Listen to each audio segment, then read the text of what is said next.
Hello guys, this is your friend and we are back with a new fanfic. Which is what if Naruto trained with the Kyuubi and his fiancée to build a powerful Kunoichi harem? Part 1. And if you enjoy this fanfic then please press the like button and subscribe to my channel for more fanfic like this. And now let's start the fanfic. What do you mean you can't train me? Naruto asked his sensei. I'm saying, I'll be busy training Sasuke. To be honest Naruto, I never expected you to make it this far. I'm gonna be blunt, you don't stand a chance against Neji. He's a prodigy in his clan and rookie of his year. You try again in a couple years. You have no taijutsu style, your chakra control is average and you are hard-headed. You're not Chunin material. Naruto was quiet and processed everything he heard. He felt betrayed and angry. But I know you won't quit, so I found you another sensei. Tell Ebisu, I don't need his help. I train on my own and Kakashi, you're no longer my sensei. Naruto said before disappearing in a shushin. Kakashi was shocked at what he heard. He didn't mean to downplay Naruto but to hear his student say that, kind of hurt him. Naruto was walking past the bathhouse when he heard giggling. He looked up into a tree and saw a man peeking at the girl's side of the hot spring. Hey, what are you doing? Shut it, brat. You're ruining my research. The man said.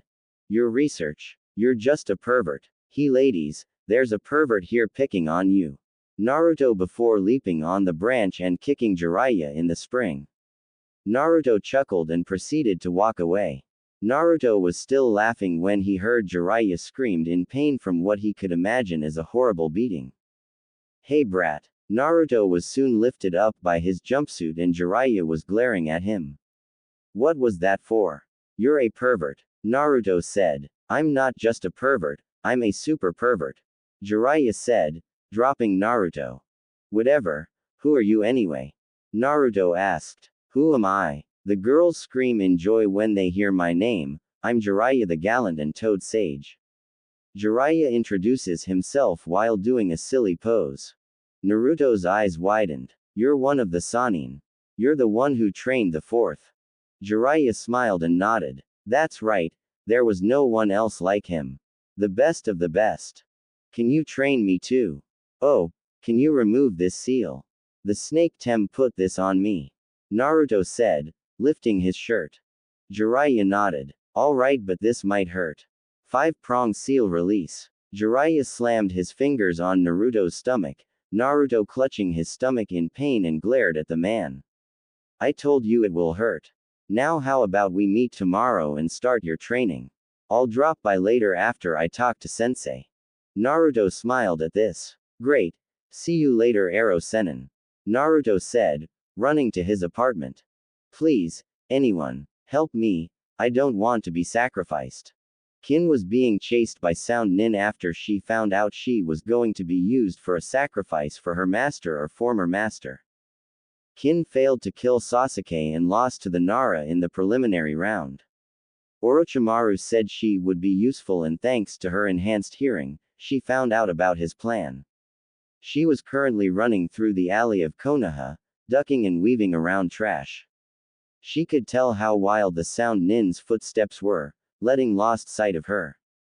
I need to hide. Kin snuck quietly out the alley so she couldn't be heard. Ouch. What the hell? Kin ran into someone and looked up, black eyes meeting cerulean blue. Hey, it's you. Naruto said, realizing it was Kin until he saw the panic in her eyes. What's the matter? Are you okay? Before Kin could respond, she heard the Sound Nin getting closer. She turned back to the blonde and gripped his shirt. Please, hide me. Don't let them take me. I don't want to be sacrificed. Naruto didn't know what to make of this, but he wasn't as dumb as most people thought he was. He knew this girl's life was in danger. Follow me in here, Naruto said, giving her his orange jacket. Kin took and followed. Naruto grabbed her hands and led her to his apartment. Kin blushed as Naruto held her hand. Kind of warm. Okay, explain, Naruto said. He led the girl to his apartment and both were breathing hard, well she was more than him. Kin glared at the boy and realized who she was with. It's the annoying loudmouth of all people. Great. What? You asked for help and I helped you. Naruto retorted with anger. Yeah, Kin said, taking a seat on his couch. Nice place you got here, do you have something to eat? Yeah, but first tell me what's going on. Naruto said. Don't really feel like it. Kin said. Oh, I guess out you go, then. Kin's eyes widened when she heard those words. Why should I save an ungrateful person like you? You can't, I'll die. Kin said. When Naruto saw her face, he realized something. You're wearing a mask, Naruto said. Kin's eyes widened and she glared at the blonde but stopped when she saw the loneliness in his eyes. You too? Kin asked, receiving a nod from Naruto. Kin wasn't sure what to do. She could act normal and not like a tough girl trying to survive. She heard that Konoha was terrible but from Orochimaru. But if a terrible person says it, doesn't it mean Konoha is good? Kin never had a real friend and this could be a rare opportunity. Fine, can we start over? Yeah, my name is Naruto Uzumaki. Kin Tsuchi, do you mind me asking why you wear a mask? Kin said as she brought her legs to her chest. Naruto nodded and took a seat next to her. Well, ever since I could remember, I was hated by everyone in the village. I was attacked as a kid, overcharged for rotten food and was sabotaged in school. I try being nice to everyone but they just keep looking at me like a monster. So I started to prank everyone and I guess it made things slightly better. Some people started to look at me as an annoying kid but the majority of the villagers. Naruto then started crying. But when I started the academy, people tried to break into my apartment and purge the fox demon. Fox demon, Kin thought before she realized why everyone hates the blonde. You're a Jinchuriki, Kin whispered. And you're not afraid of me? Naruto asked. No, you're not like that Gaara guy. The snake shit made sure we knew about Jinchurikis and other shinobi matters. Don't worry, I'm not leaving my new friend. Kin said, but paused when she realized what she said. We're friends? Naruto asked. I mean sure, I mean you are an alright person and, Kin paused when she felt something grab her hand.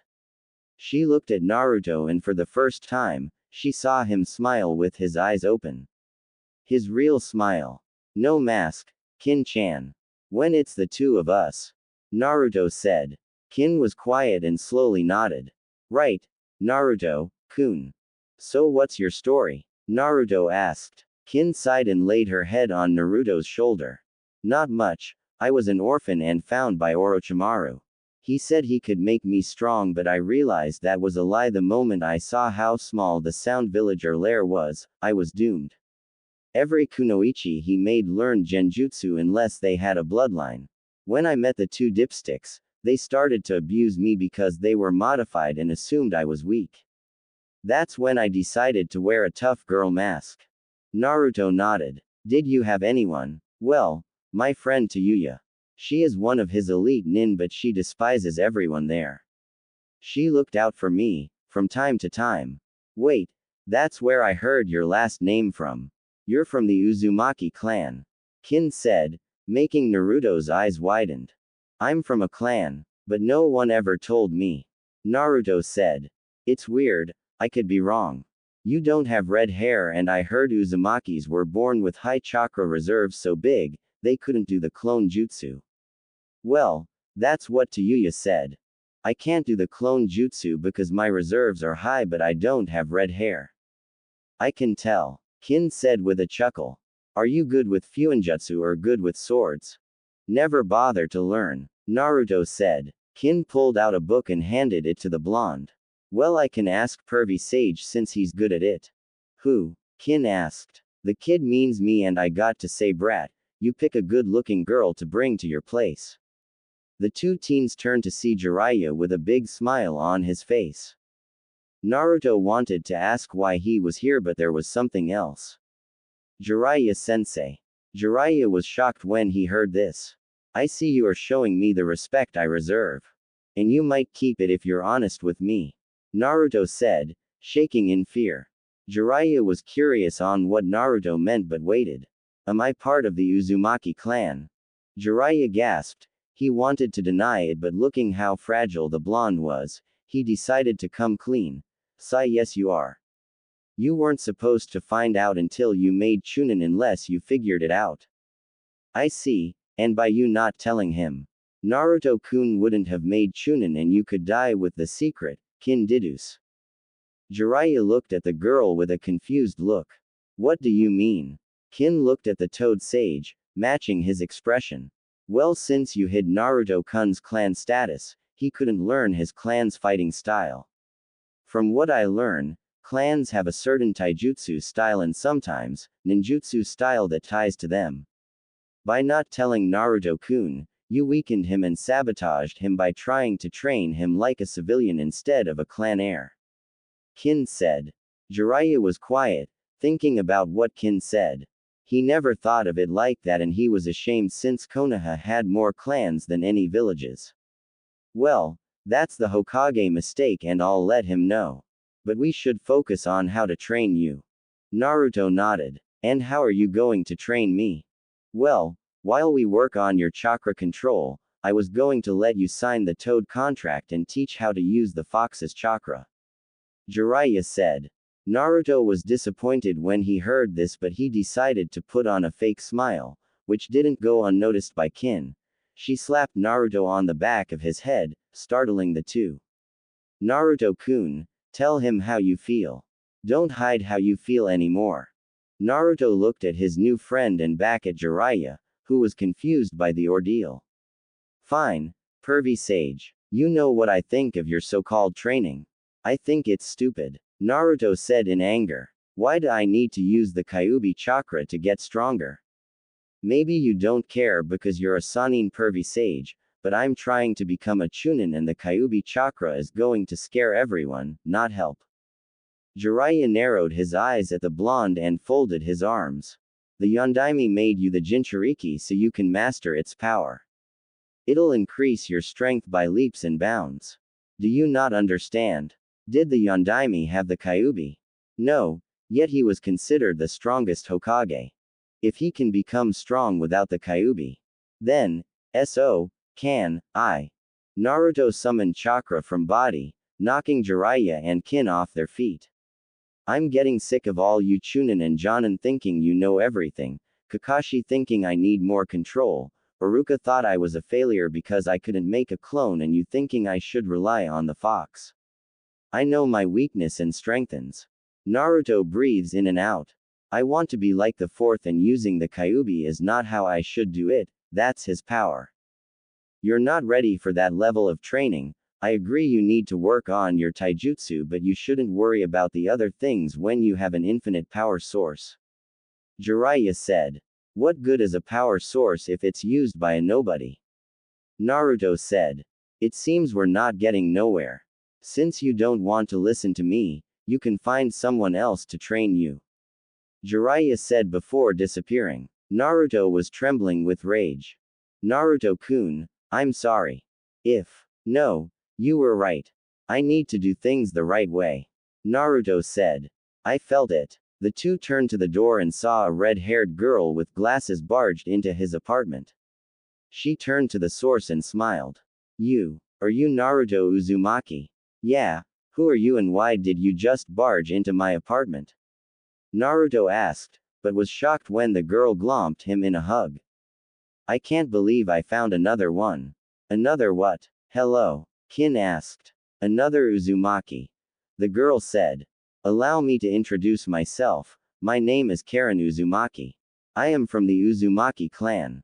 I heard you announce your name and I had to find you. I'm not alone, Naruto said with relief. Hey, I'm happy for you too. But we need to find some way for Naruto-kun to get stronger to beat Neji. Kin said. Well, if you're an Uzumaki, that means there should be some scrolls somewhere in this village. I mean our clan was secretive but they wouldn't let family leave the village without some scrolls. There has to be some in the village. Karen said.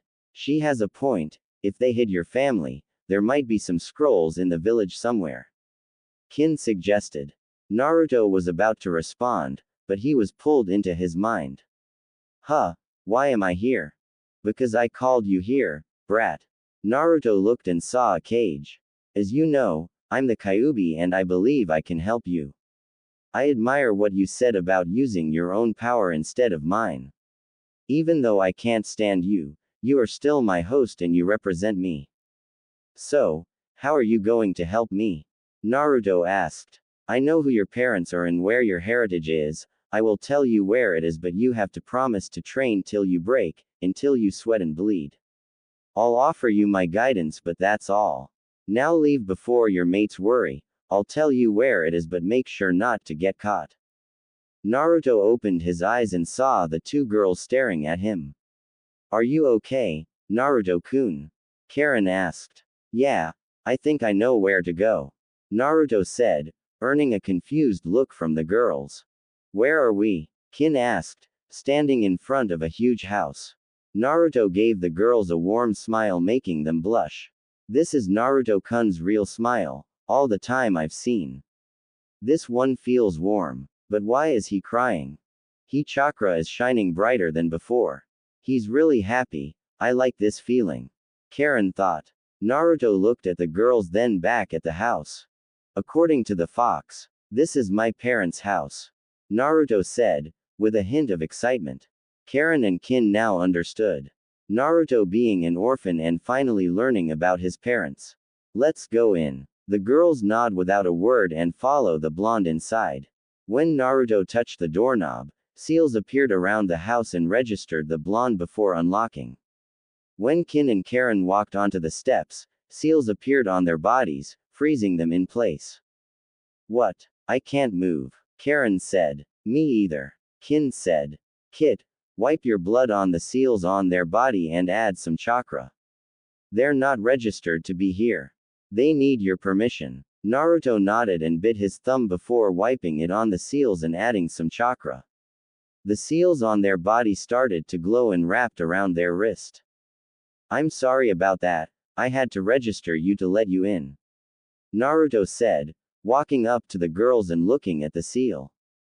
A security seal, a blood seal and an anti-burial seal. Oh, there's also a lock seal. Naruto said. How did you know about that? Kin asked. I guess you didn't know.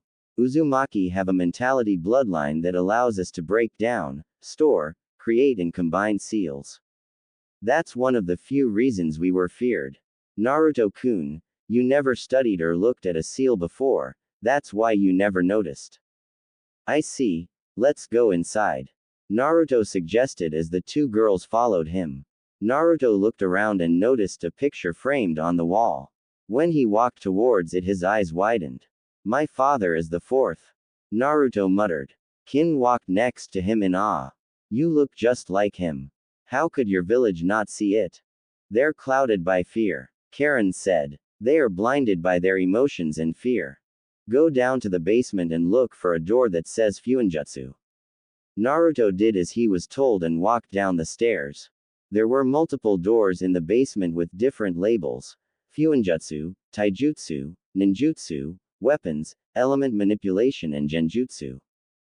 Kid, let me talk to your vixens and I'll explain why I brought you here. Naruto blushed but allowed it.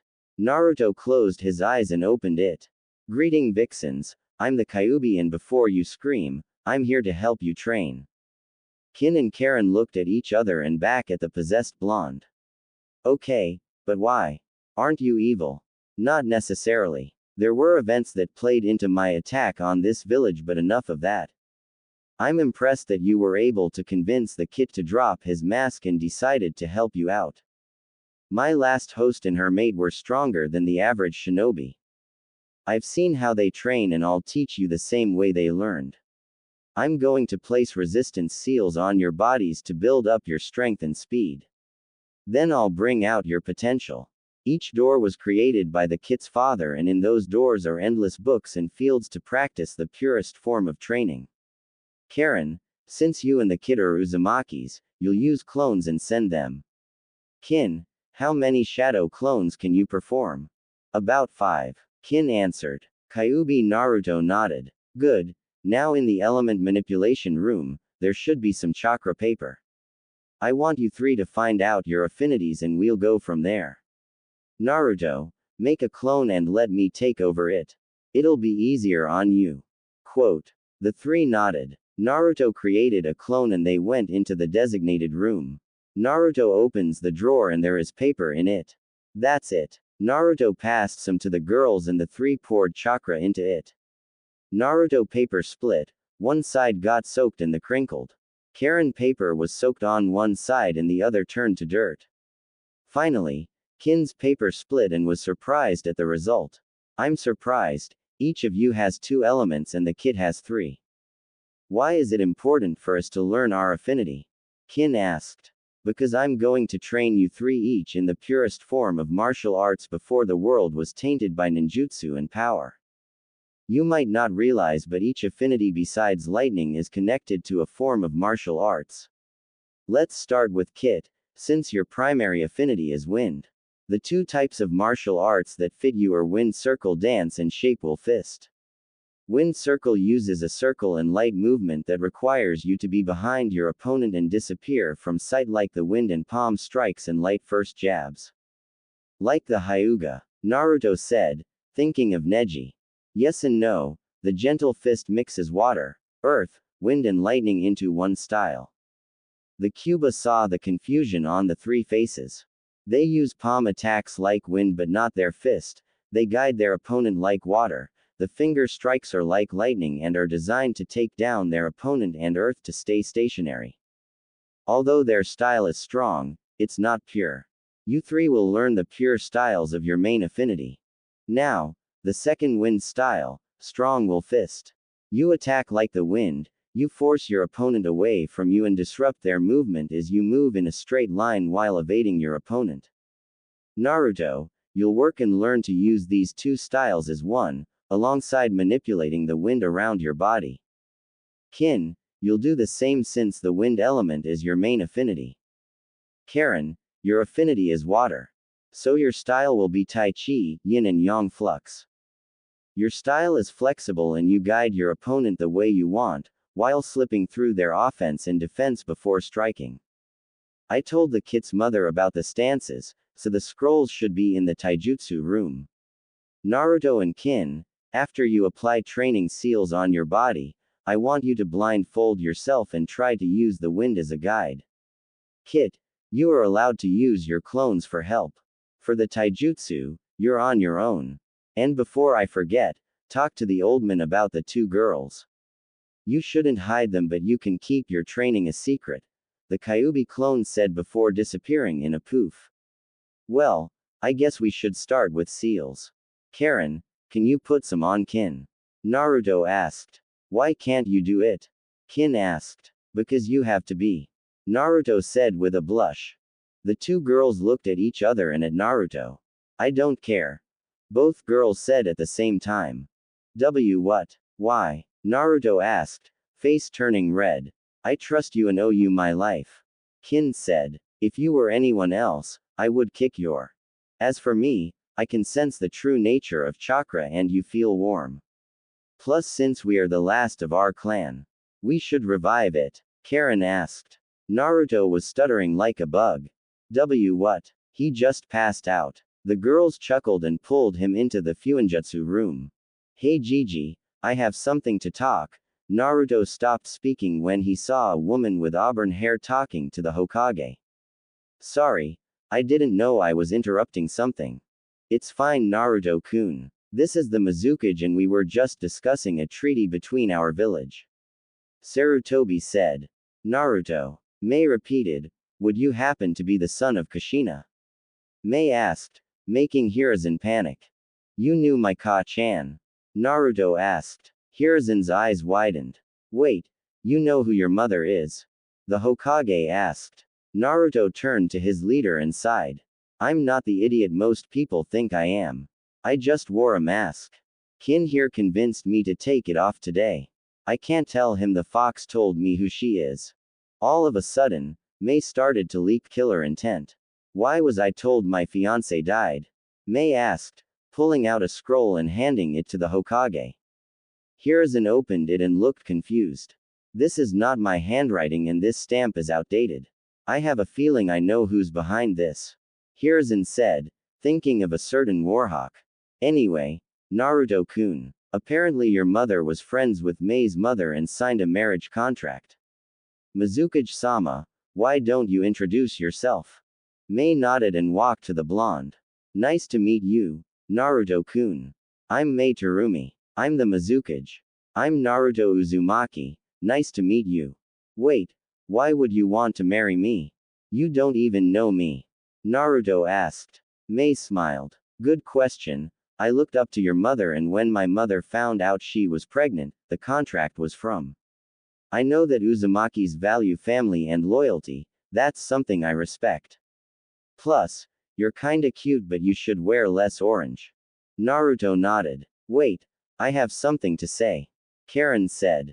And who are you? Hiruzen asked. I'm Karen Uzumaki and just like Naruto-kun, I'm part of the Uzumaki clan. Karen said, making both Kage's eyes widen.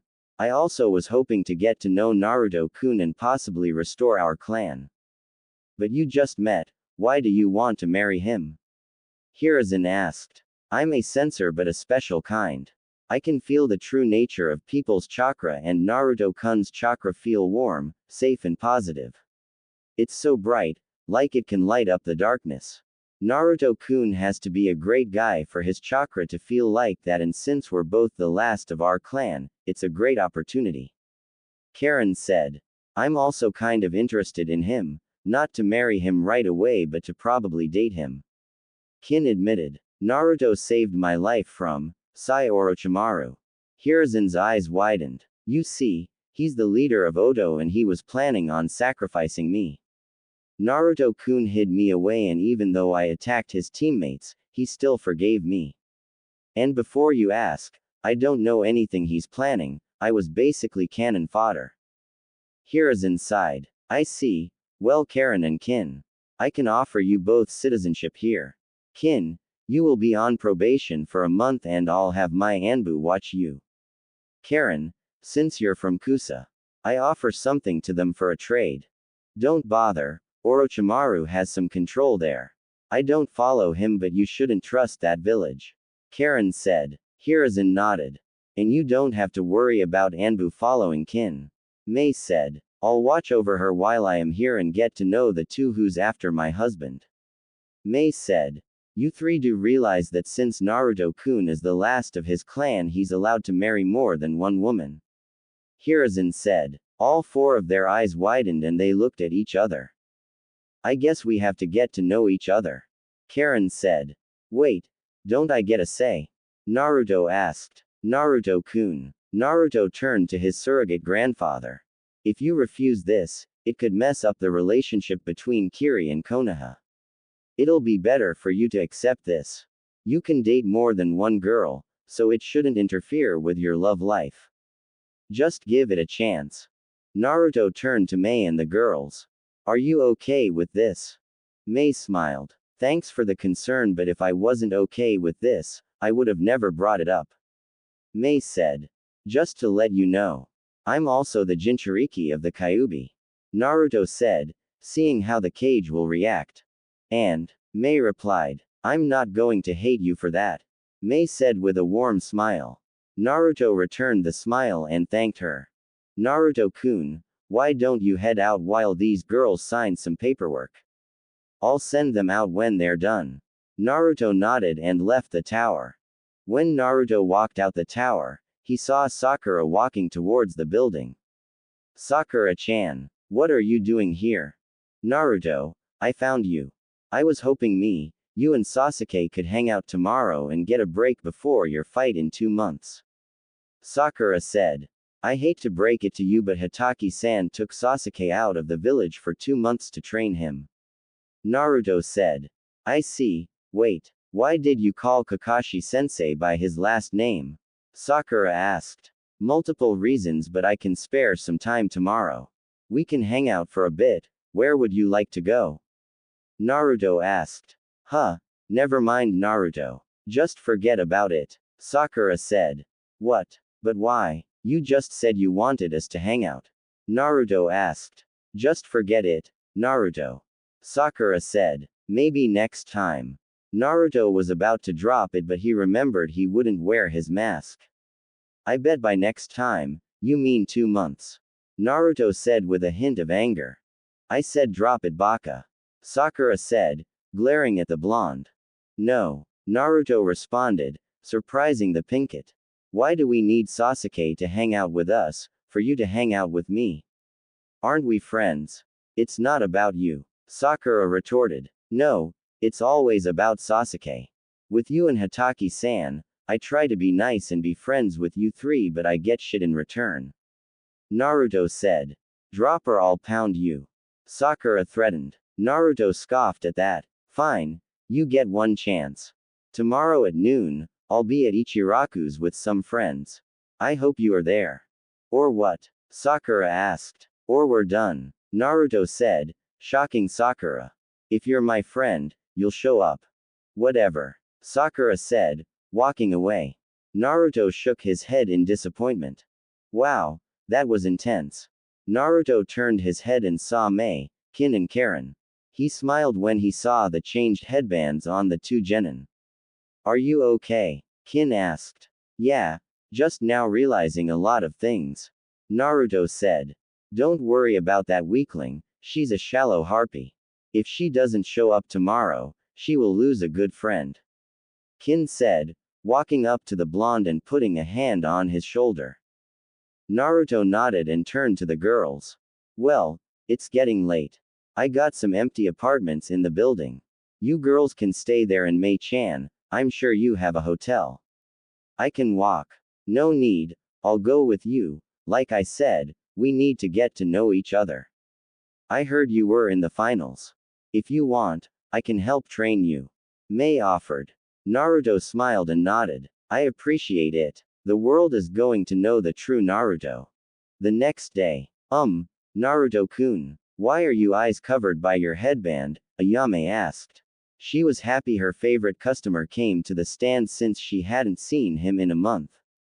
When she saw him walk into her stand with three girls she didn't recognize, Naruto and the black-hair girl were blindfolded by their headbands.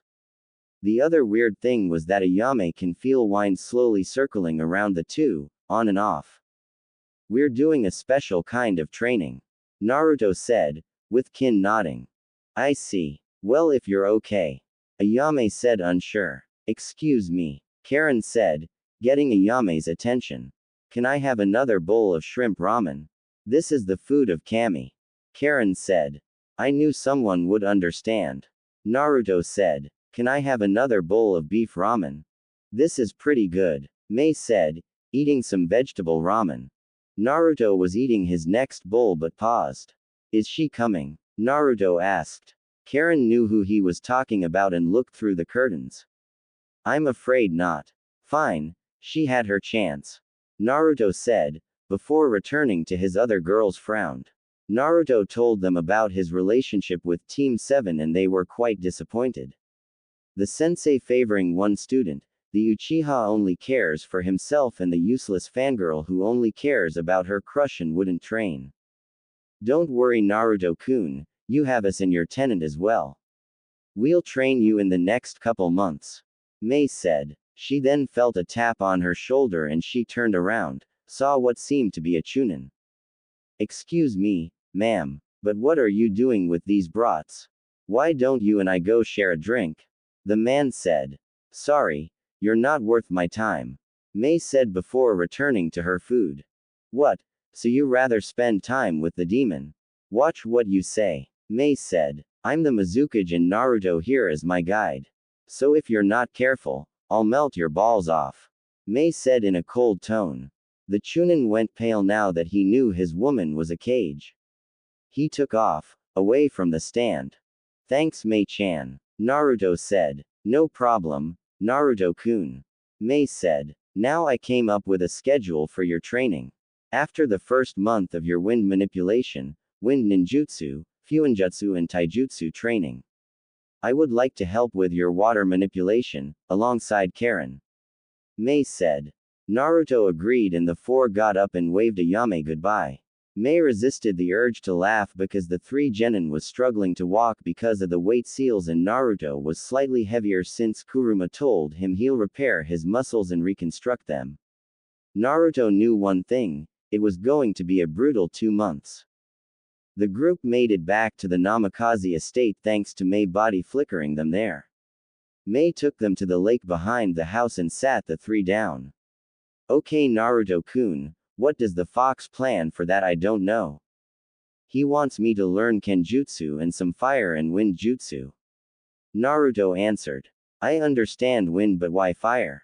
Mei asked. Because his chakra is fire, and when I use it, he believes I could develop an affinity towards it. He's not good with water ninjutsu. But that's okay since I have you in my parents' library. Naruto said. And how do you plan to learn all this in 2 months? Mei asked. Well, apparently, with Kage Bunshin, I learn what they learn through chakra memory. Naruto said, making Mei's eyes wide. How many clones can you make? Mei asked. I made up to 500 before. He wants me to split each clone into a different category, while I work on my taijutsu and physical abilities. Naruto said.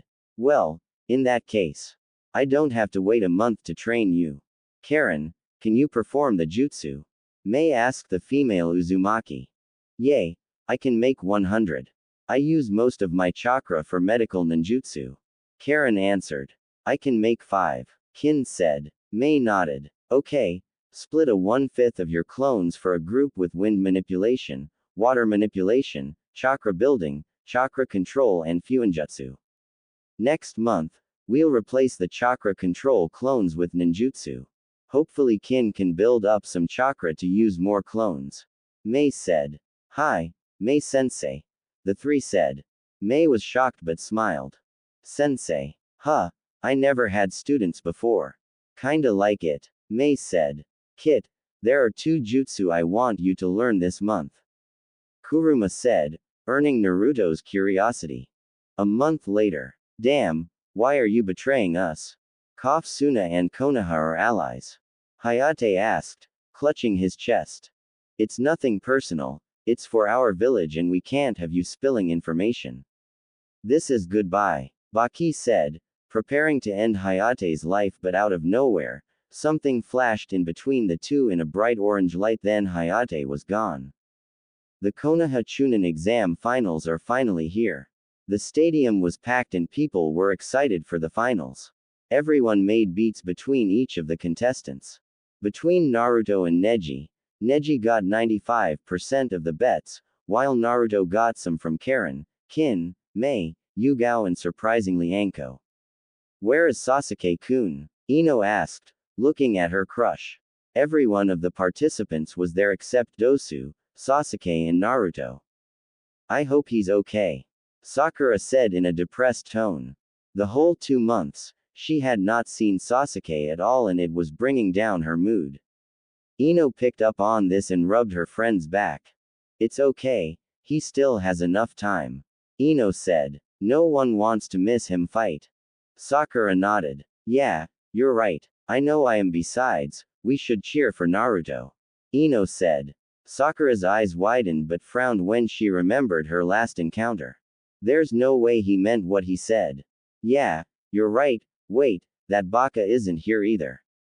It doesn't matter, Tenten said. There's no way he can beat Neji. Neji is a genius. Kurenai glared when she heard Neji's name. For what he did to her surrogate daughter. She was betting on Naruto and hoping the blonde humiliated him and trained hard enough to do it.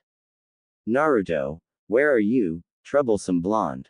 Shikamaru said to himself. It was not like Naruto to miss a match. He had faith Naruto would make it, but he was wondering how he would do against Neji. It looks like the failure ran. Neji said. He wouldn't have stood a chance anyway. Gaara frowned since he couldn't find Sasuke or Naruto, especially after the event in the hospital room. The blonde seemed different, but he would die nonetheless. Tamari was scanning the opponents and she wasn't afraid of anyone but Gaara, but the invasion would have begun when she matched up against him. Hiruzen looked at the Cage and smiled.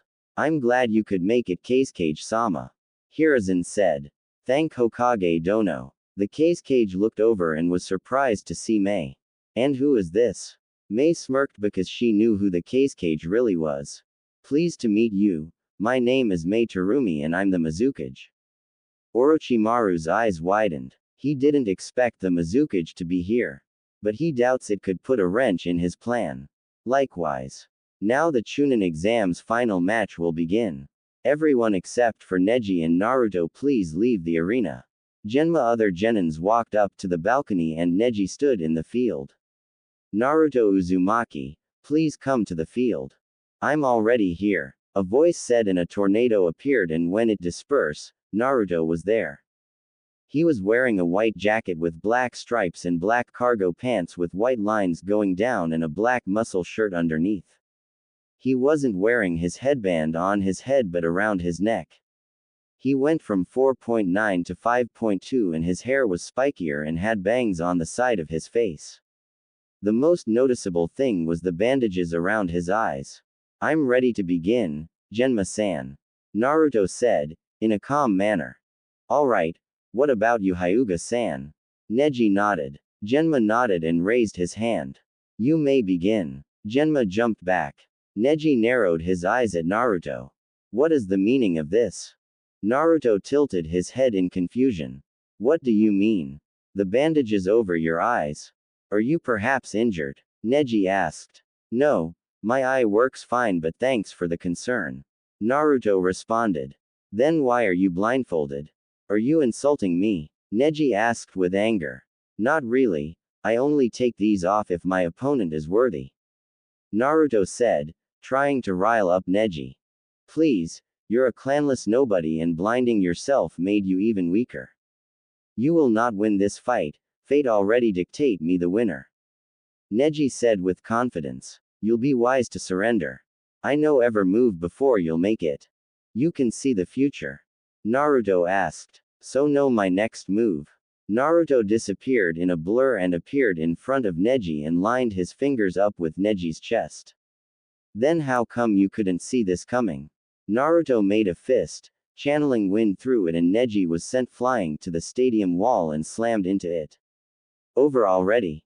Hardly, that was just luck. Neji said, seething. Did you see how fast Naruto moved? Ino said with shock. I know, how did he do that? Sakura asked. I recognized that move. Asuma said. That was a flash step. Kurenai's eyes widened. But that move was created by. Kurenai turned the blonde in awe. The fourth. Excuse me Asuma-sensei but what is the flash step? Sakura asked. Flash step is a variant of body flicker that the fourth Hokage made to use in battle. Body flicker allows the user to travel a long distance but flash step is the opposite. It allows you to travel short distances and it is meant to evade or close distances in battle. There's just 3 requirements for this technique. 1. You have to have large chakra reserves to constantly use it. 2.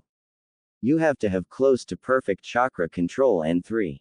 You have to have wind and lightning affinity since those 2 affinity revolve around speed, flexibility and control. Kurenai looked at the blonde with a curious gaze. I see, so if Naruto knows it, that means have all 3 requirements. I gotta say that's impressive. But how? Naruto always had poor chakra control out of our team. Sakura asked. It's called training. Everyone turned to the voice and saw Kin, Karen and Anko. Sakura and Ino's eyes widen when they land on Kin. What are you doing here? Kin sat down, with Karen following suit. I'm watching Naruto kick Pale Eyes. And thanks to him, I'm a Konoha nin. I'm sorry but there's no way Naruto can beat Neji. He's a genius and Naruto from what I heard is a dead last.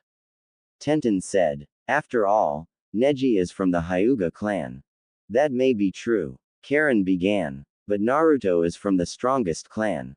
Karen said, confusing the genin but surprising the jonin, except for Anko. What are you talking about? Naruto is not from a clan. Sakura said. Oh my bad, I didn't introduce myself. Karen said. My name is Karen Uzumaki. From the Uzumaki clan of the land of eddies. The genin was shocked and turned to the senseis. How come we were never told about this? Ino asked Asuma. Because of Naruto-kun, Karen said. Apparently the Hokage kept it a secret from him to protect him. Our clan was strong and peaceful people, but we were also dangerous, or that's what the rest of the world thought.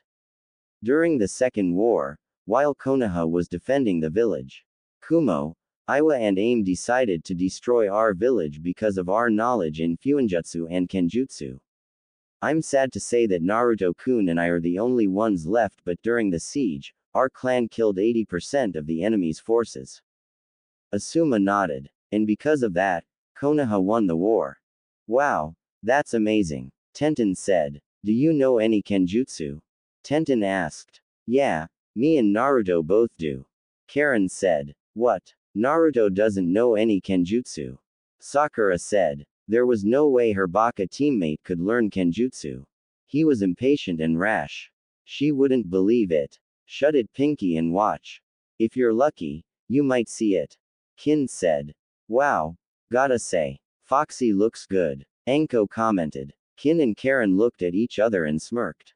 Neji climbed out the wall and dusted himself off. He charged the blonde with low Chunin speed. Naruto smirked and crossed his arms forward with palms out.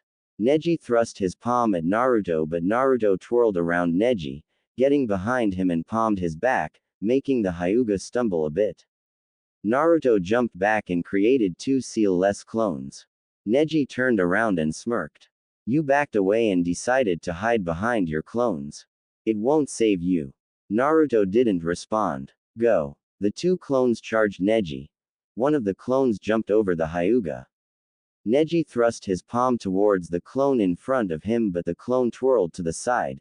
The one behind him went for a sweep kick, but Neji back-flipped and landed behind the clone and tried to jab the clone. The clone crouched, avoiding the attack, surprising the Hyuga. The other appeared at Neji's side and for palm thrust. Neji barely avoided the attack and jumped back. How are you and your clone able to avoid my attacks, while blindfolded? Neji asked. You must be a moron if you think I'll answer that. Naruto said. Fine, I'll force you to. Neji said as he charged the two clones. Neji attacks the first clone, but the other one pushes Neji's arm away. Neji glared at the clone and tripped it, then jabbed at it. The first clone palmed Neji on the side, causing his attack to miss. Enough. Neji pulled the first clone towards him and jabbed his chest, making it poof away. He turned to the second clone and palmed its chest, sending it backwards and destroying it. There. Those nuisances are gone. Wow, you took longer than I thought. Had a hard time? Naruto asked. Hardly. Those clones are as weak as you are. Neji retorted before charging the blonde, but the moment he reached the blonde, Naruto disappeared. Neji turned behind him and saw Naruto standing far from him. You're running away. Please, I'm aware how dangerous it is to face you. But don't worry, I got you covered.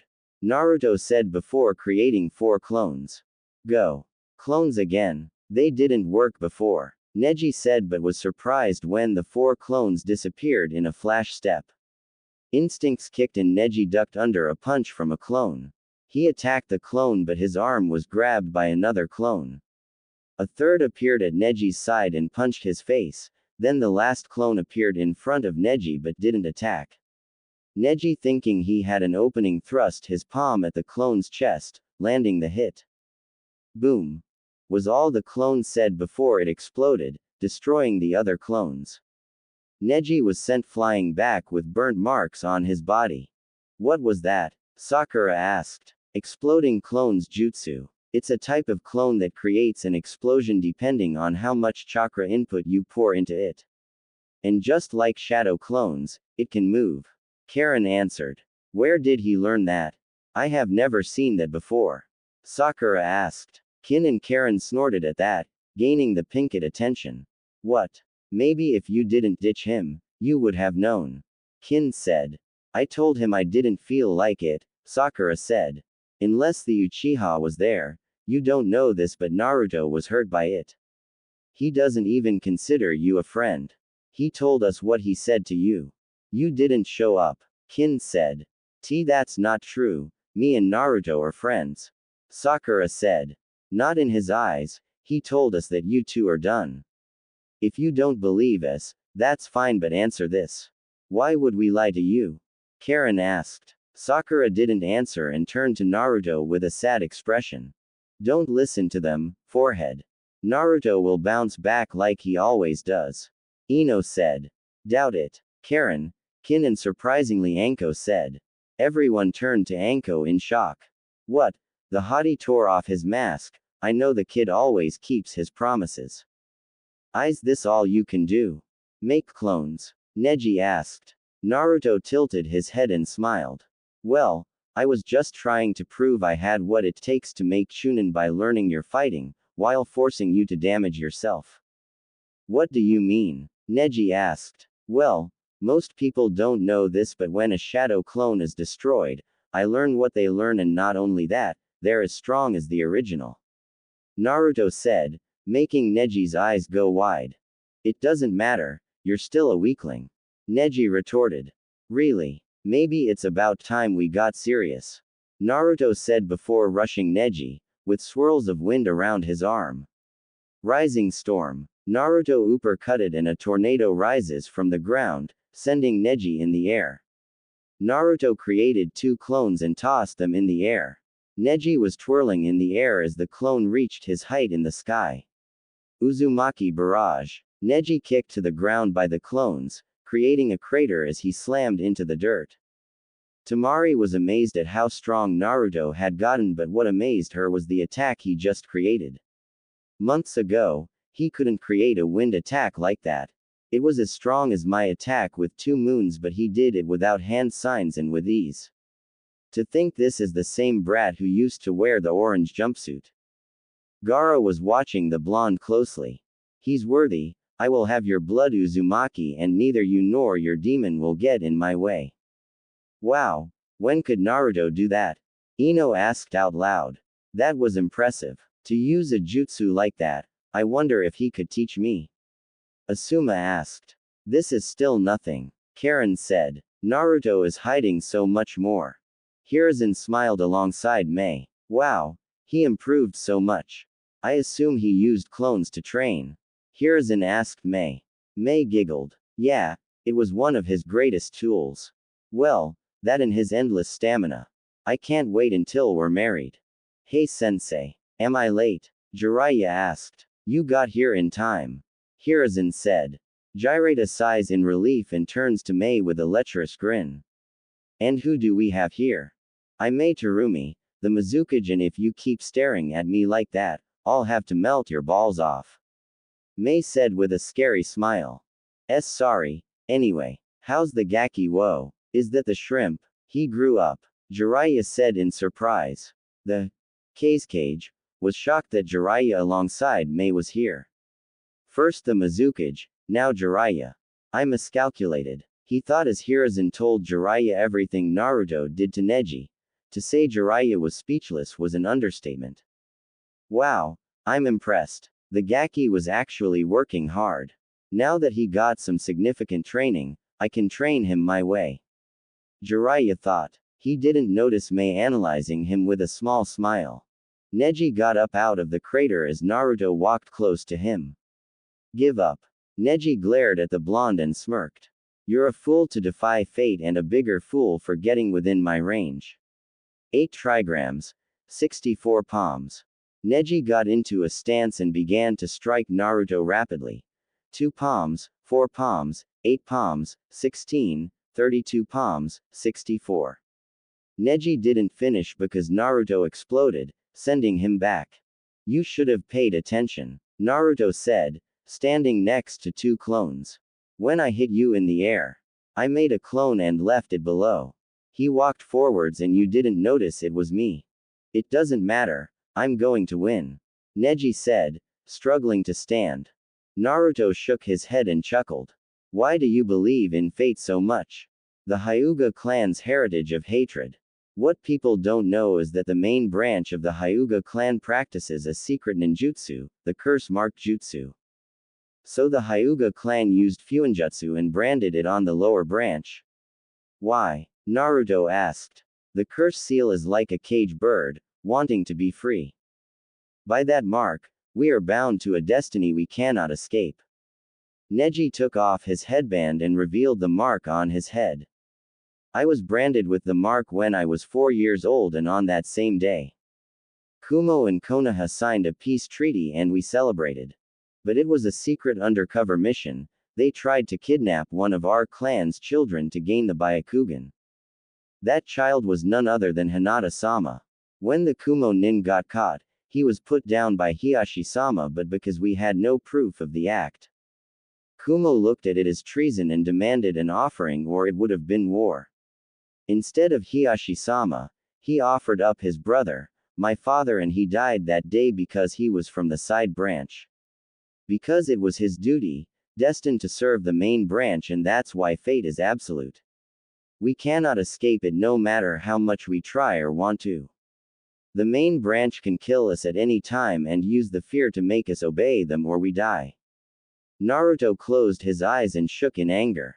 I understand your hatred for seals. More than you know. Naruto lifts his shirt, showing his seal to Neji. You see this? I'm tasked with a burden as well, and because of this, I was hated by the whole entire village, even though my sacrifice was used the day I was born to keep them alive. What's that seal? Neji asked. Naruto chuckled and shook his head. You know what? I would usually be scared to tell you since I don't like being hated as much as I already am, but since I made some friends who know of my burden and accept me, I guess I can tell you. Naruto said, looking at Kin and Karen, then at Mei, who all started to blush. On the day I was born, the Kyuubi attacked the village and caused a mass amount of destruction. You can imagine the fear and sadness that was created that day. In order to stop it, the Yondaime had to seal it away since it was unkillable. Guess where he sealed it? The genin all gasped when they heard this. So is Naruto the Kyuubi? Sakura asked in fear. Hardly. Karen answered. The Yondaime used a S-rank Reaper Death Seal to seal the fox away. Naruto-kun has access to its power, but his mind is safe. How do you know that? Ino asked. 2 reasons. 1. My clan is an expert in sealing, and Naruto-kun's mother taught the Yondaime. And 2. If he really was a demon, he would have killed everyone who ever mistreated him. Karen said. She's correct. People underestimate the power of Fuinjutsu, but those that were aware wiped out the Uzumaki clan. Out of fear. Enko said. I see. Too bad Naruto doesn't know any Fuinjutsu. I would love to see such techniques. Tenten said. Oh, he does. Kin said, gaining the weapon expert attention. He knows a lot more than what he is showing. Are you saying he's still holding back? Ino yelled.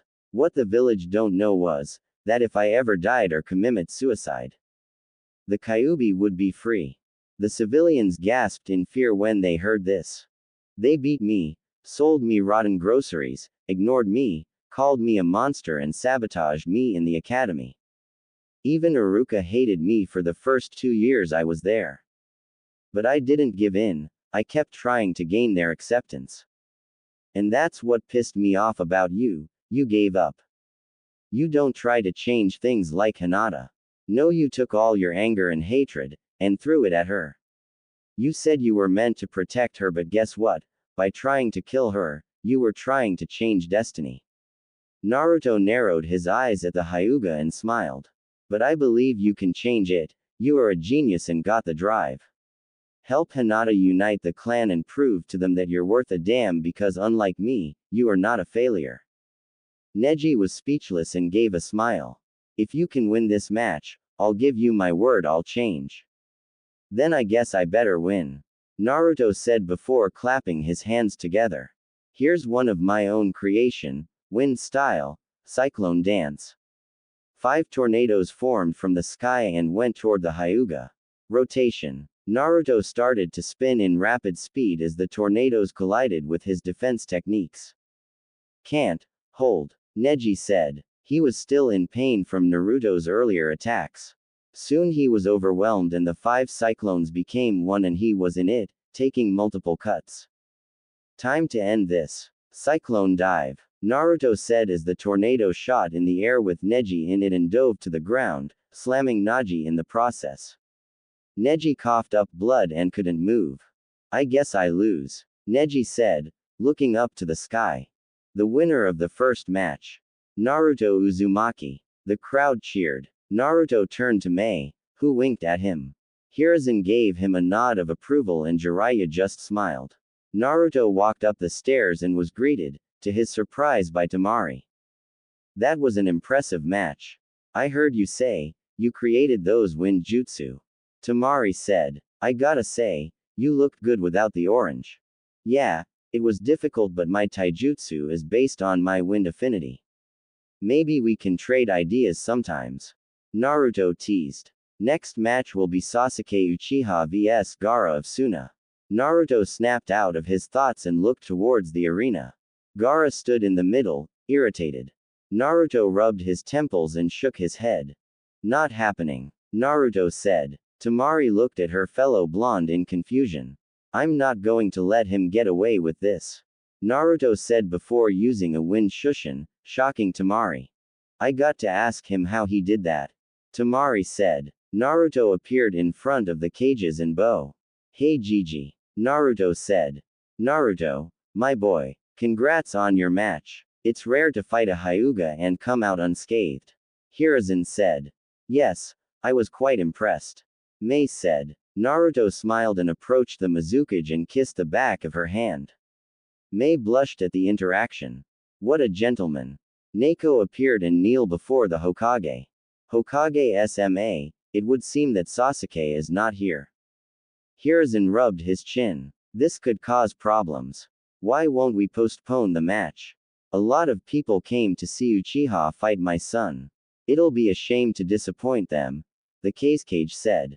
I disagree, Mei said. This is not a tournament, this is the Chunin exams. The Genin was supposed to show us that they had what it takes to become a Chunin. If he can't arrive on time, he's not worth it. What do you think, Naruto-kun? Hiruzen asked. I think he should be disqualified. It'll be seen as favoritism. They knew the time to be here and he decided to be late. Naruto said.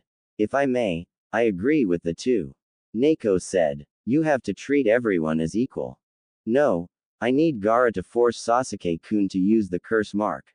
But I came all this way to see the strength of the Uchiha, the Kazekage said. It's unfortunate, but tell Genma that Sasuke Uchiha is now disqualified, Hiruzen ordered. Neko bowed and disappeared in a shushin. Naruto followed and disappeared to the stands. Hiruzen watched as Neko appeared next to Genma and whispered in his ear. Since Sasuke Uchiha has yet to arrive, he's now disqualified. What? They can't do that. Sasuke-kun needs to fight, Sakura said. PSSH, if he can't make it in time, he doesn't deserve to be here. Kin said. You're just mad because he beat you in the forest, Ino said. As if, I'm not petty like the two of you. I'm not going to waste my time waiting on the emo, Kin said. I agree, the duck butt shouldn't be allowed to continue because of his last name. Plus I'm interested in seeing what Blondie can do if he was holding back. Enko said. That last jutsu he used was awesome. I'll say, hopefully he'll give me some tips. Asuma said. There's no way that loser got this strong, Kiba said. Well, if he's a loser, that makes you dog shit, Enko said, making Kiba shut up in embarrassment. The next match will be between Shino Aburame and Kankuro of Suna. Genma called. I forfeit, Kankuro said, earning a lot of booing from the crowd. Damn. Don't worry, I'll give them a show, Temari said, whipping out her fan. I'll look forward to it, Mari-chan. Temari turned to see Naruto, who was smiling at her. Show the world the strength of Asuna Kunoichi. Temari blushed and smirked. Just don't fall in love with me, Temari before throwing her fan. Or on second thought, do. Temari jumped on her fan and glided down, while winking at Naruto. Naruto walked towards Shikamaru when he heard him say he was about to give up. Naruto pushed him down into the arena. When Shikamaru landed on his back, He glared up at Naruto. Don't glare at me, your mom could be in the audience. Shikamaru sighed and rubbed his head. Troublesome blonde. Fine, let's get this over with. Shikamaru said. Naruto chuckled and smiled to himself. Time to show everyone that the legacy continues. Fight is canon. Asterisk. Next match. Naruto Uzumaki vs Gaara of Suna. Gaara smirked sadistically and appeared in the arena in a swirl of sand. Where are you, Uzumaki? Mother needs your blood. Gaara said. Mei stood up and walked towards the edge and pulled out 3 tri-plonge kunai and threw them. Here he comes, Mei said, gaining the attention of everyone. The kunai land on the ground in a triangle shape. The older generation gasped when they saw the familiar kunai. In 3 orange flashes, Naruto appeared in the arena, wearing a white Hiyori with orange flame instead of red, wearing a gray vest underneath. Naruto Namikaze has arrived, he said, earning a gasp from the crowd. A lot of the females were blushing up a storm and eyeing him more than ever. Kin and Karen giggled a bit while retaining their blush. Now let's dance. Not only he's a wind user like me, he's a Jinchuriki like Gaara and a son of his village Yondaime. Well, every princess needs a prince and looks like I found mine. Tamari said. The Gaki bad. He's the son of the Yondaime, dang Kakashi up. Anko said. I wonder if I have a chance. Anko asked out loud. Kin chuckled. I put a word in for you. Kin said, gaining Anko's attention. Karen and I are already dating him and he needs to revive his mother clan. Who's his mother? Choji asked. Kushina Uzumaki. Karen answered. What? Kushina-sama is his mother. Damn, if I knew that, I would have put him on my team instead of Kiba. Kurenai said. Wow, forehead, I can't believe you have 2 amazing teammates. You know what? You can have Sasuke. Naruto is mine, Ino said. But. Hinata started. Don't worry, he's in the CRA. I'm sure he won't turn down 2 beautiful girls.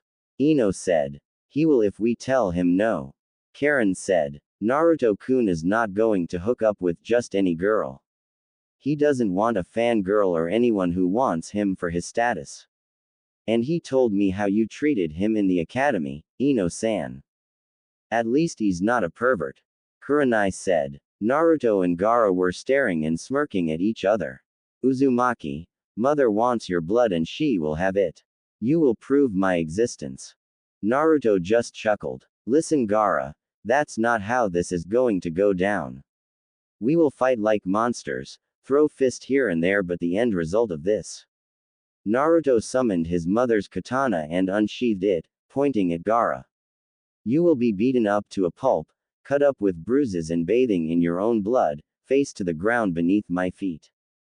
I'm so turned on, Anko said out loud, making everyone blush. Gaara started to radiate K. And his eyes turned yellow. Naruto matched it and took off his bandages, revealing eyes turned crimson.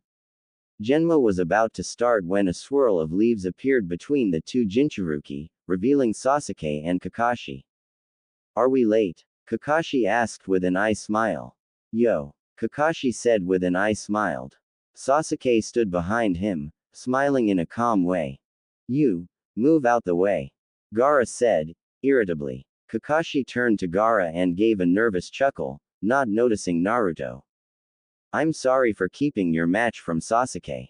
Were we late? Kakashi asked, turning to Genma. You were and were disqualified for it. Genma said, surprising the 2 Sharingan users.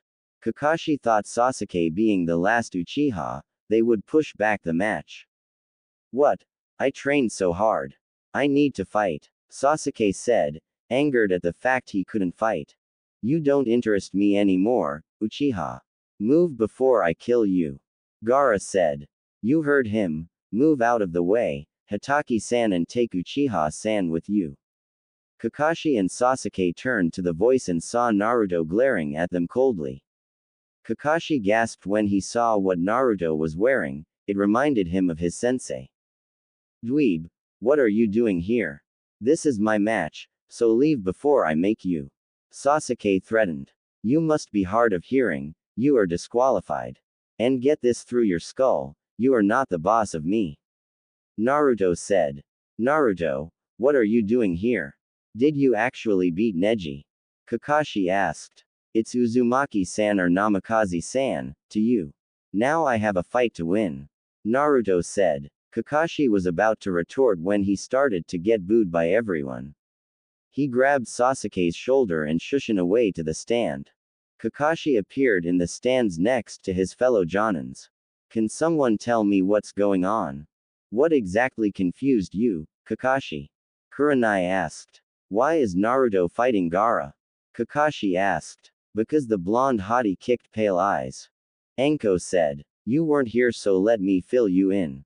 Foxy-kun appeared in the stadium with a tornado surrounding him, and after Neji tried to tell him about fate, Foxy spear punched him into the wall. After that, he used his clones to toy with the Hyuga and proceed to kick his, while using the clones to learn how Neji fights. After that, came more beatings and a super cool wind punch that sent the Hyuga into the air. Foxy then sent clones in the air and they axe kicked him into the ground. Neji got up and attacked Naruto thinking he caught him off guard, but he attacked an exploding clone. The ending was cool. Foxy summoned 4 tornadoes and they surrounded the Hyuga and engulfed him. Foxy then piled drive him with the tornado into the ground.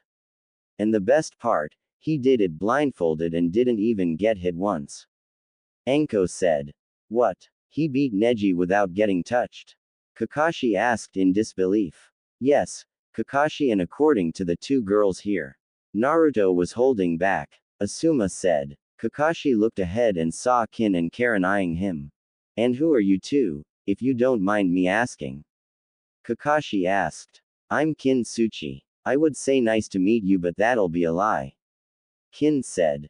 My name is Karen Uzumaki of the Uzumaki clan. Karen introduced, surprising Kakashi. And I'm upset about how you abandoned my fellow kin, but it doesn't matter now. How do you know Naruto was holding back against Neji? Kakashi asked. Because we trained with him. We seen what he could do and he has a lot more to show. Kin said. Enough talk, fight time. Anko said. Sasuke activated his Sharingan, preparing to copy any moves the blonde will use. Karen smiled when she saw Sasuke do this. They prepared for this and Sasuke was going to be pissed. Alright, are you two ready? Genma asked and the 2 nodded. Then you may begin. Gaara gourd pop opened and sand started to pour out. Naruto smirked at this and began to go through hand signs at a blind speed. Kit, since Gaara is Shukaku's chakra for his sand, use my chakra for the jutsu you're thinking about doing. Naruto nodded, summoning some of the Kyuubi's chakra.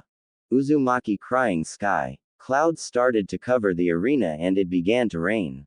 Gaara seemed irritated and he sent some sand towards the blonde. Naruto smirked, noticing the difference in speed from Lee's fight, and began to dodge as he approached his fellow Jinchuriki. Gaara started to use his hand to increase the sand speed, but it wasn't much of an issue for Naruto. As the blonde got close to Gaara, he used a flash step toward Gaara and aligned his fingers to Gaara's chest. Wind Spear. He made a fist and a burst of wind struck Gaara, sending him tumbling to the ground. Come on Gaara, I know that's not all you got.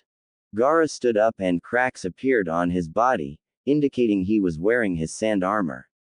Gaara gave Naruto a sadistic grin. You are worthy, Namikaze. You'll prove my existence, Gaara said, as he began to send sand into the ground. Naruto narrowed his eyes. Kit, he creating new sand to use.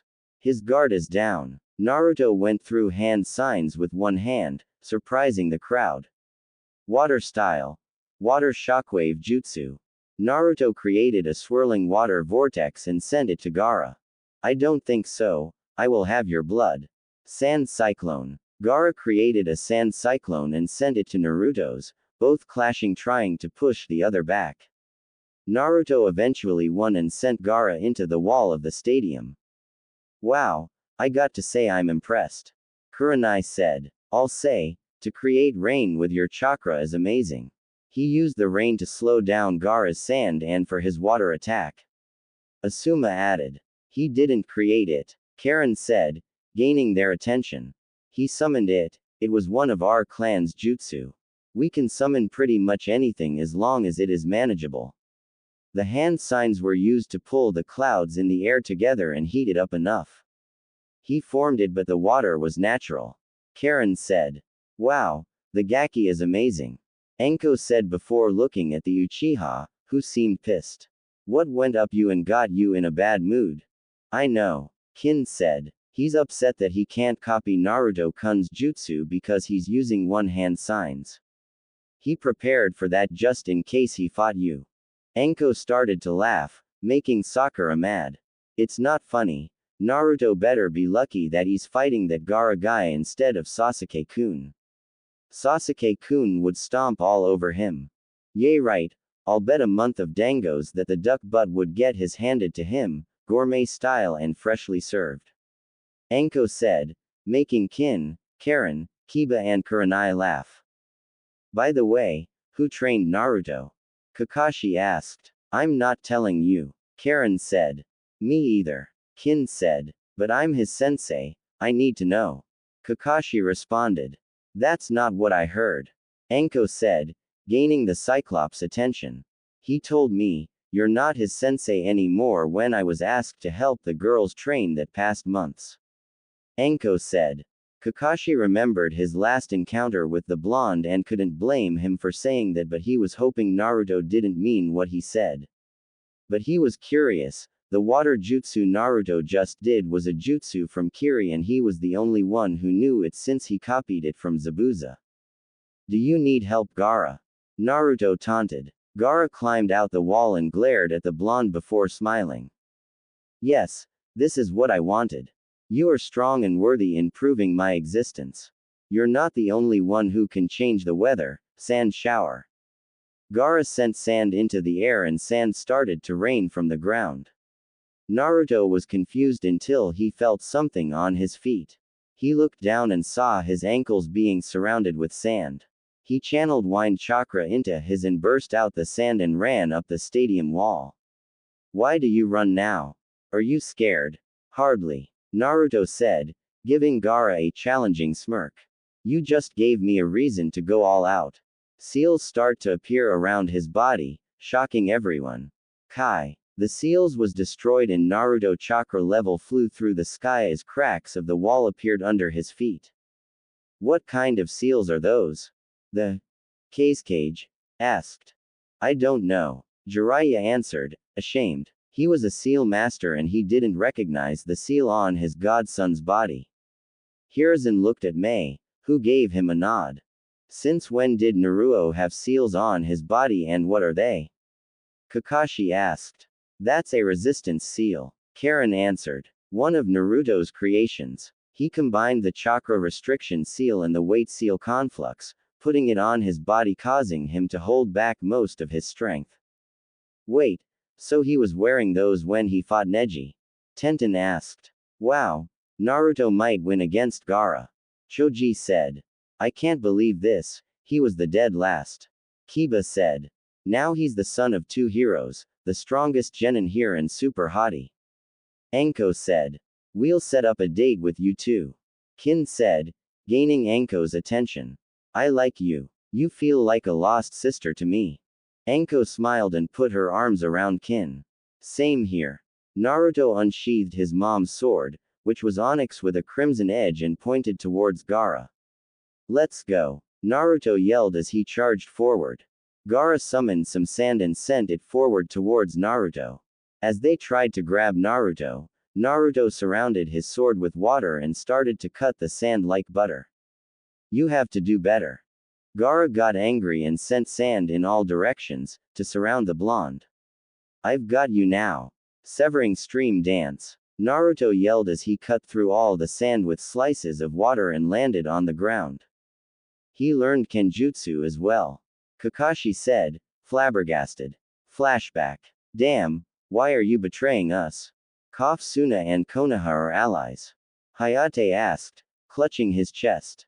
It's nothing personal, It's for our village and we can't have you spilling information.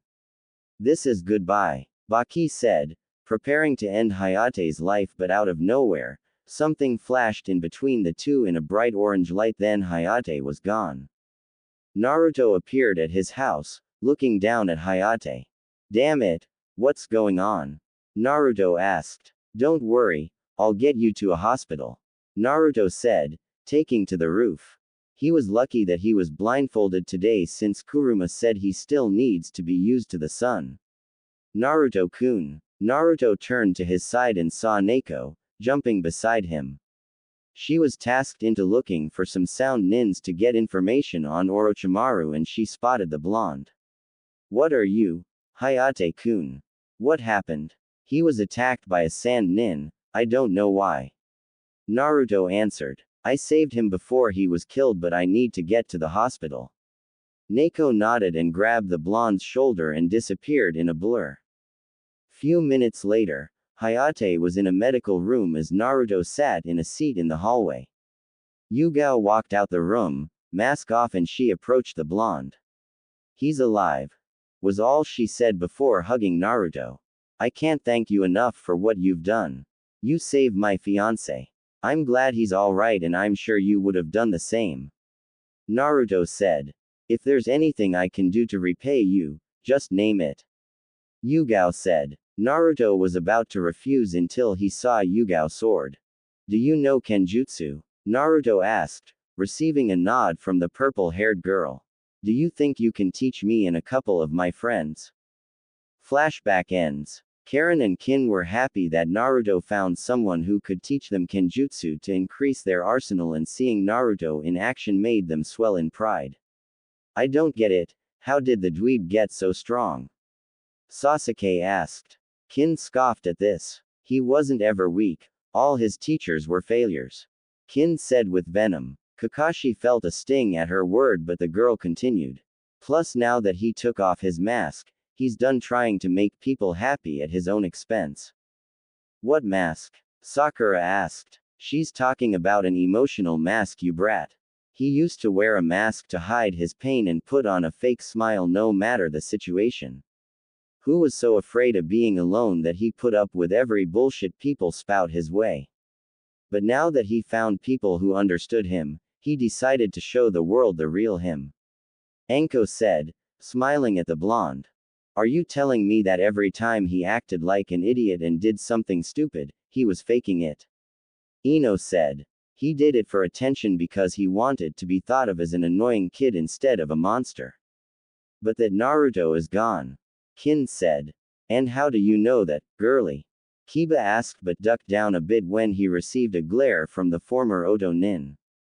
Because I used to wear a similar mask. Kin said. Same here, I understand how it feels like to be hated for something you never asked for. Anko said, reaching behind her neck. Still, that sword is amazing. Where did he get it? Tenten asked with stars in her eyes. It was his mother's. Karen said. He is using it to show he has an affinity to Kenjutsu since he hasn't completed the training. I see, he proved he could use ninjutsu, taijutsu, kenjutsu, fuinjutsu and manipulate the elements.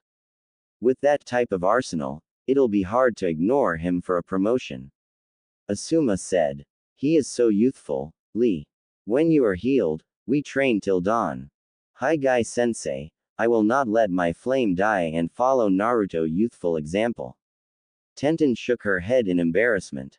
You know it's funny. Anko started. If Hatake started to train the Gaki like this early, he would have been even stronger. He wasn't ready for that kind of training. Kakashi said. Really? Because from what I'm seeing, it seems you are kissing the Uchiha. Anko said, receiving a glare from Sasuke.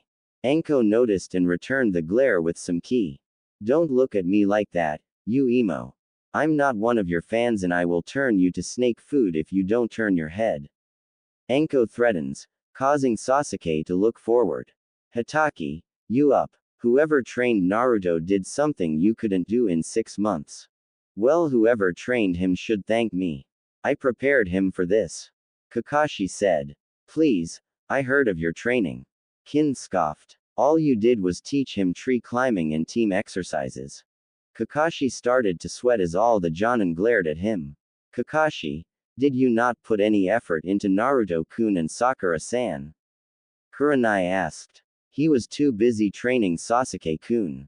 Sakura defended. Sasuke needs to be strong to avenge his family.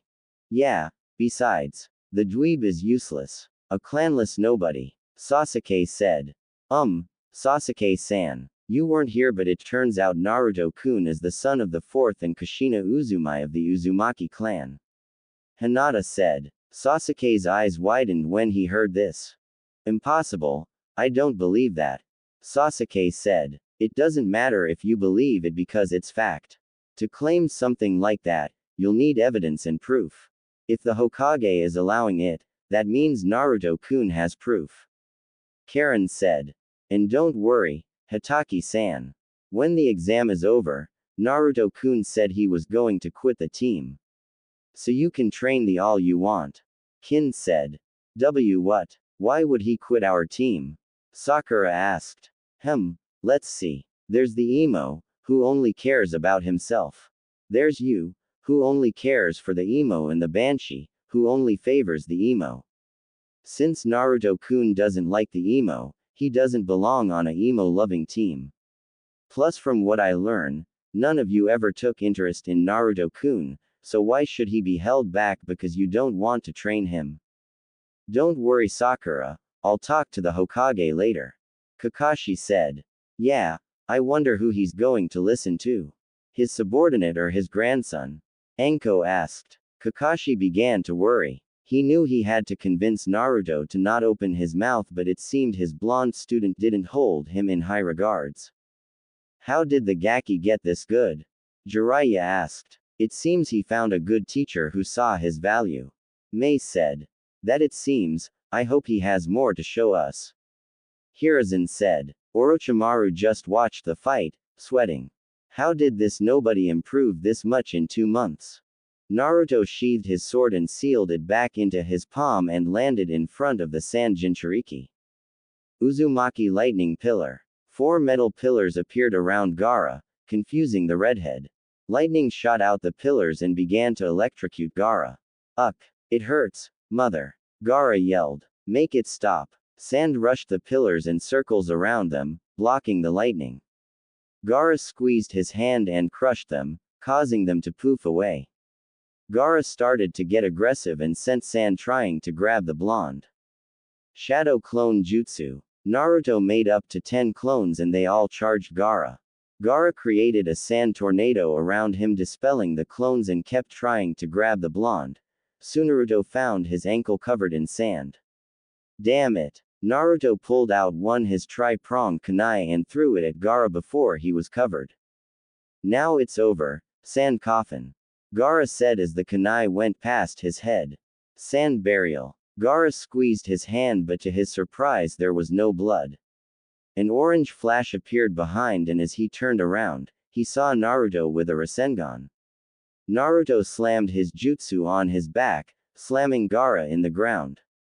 He knows the Hiraishin? Kakashi asked, flabbergasted. Yeah, it didn't take that long to learn it. His dad left notes, and him being an Uzumaki, plus learning from shadow clones was very beneficial. Karen said. What is that jutsu, Kakashi? Sasuke asked in anger. It's the jutsu that gave the fourth the title Yellow Flash. It's the same one he used to wipe out an army in the Third Great Ninja War.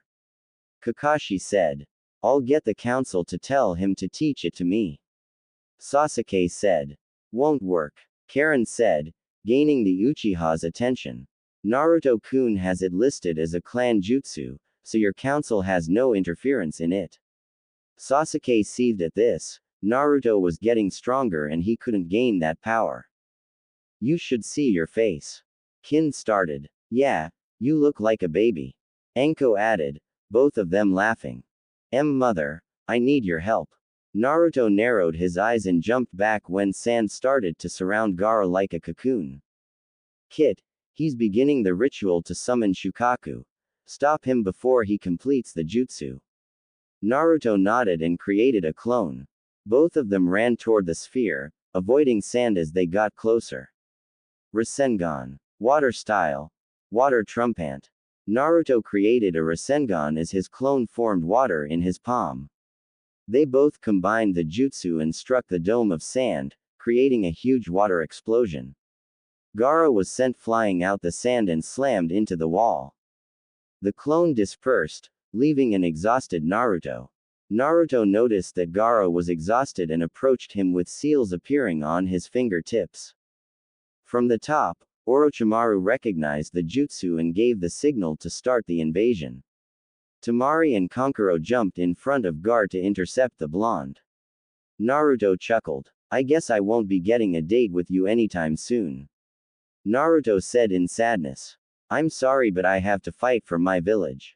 If it's any constellation, I don't want to do this. Temari said with guilt. She started to like the blonde, but now she was put in this kind of situation. I understand, you're loyal to your village, you earn my respect. Naruto said, making Temari smile. Baki jumped down and narrowed his eyes at Naruto. Kankuro, Temari, take Gaara away. He's the key to everything. Both genin nodded and left through the trees. Yugao appeared next to Naruto in her Anbu uniform. Naruto-sama, it's time.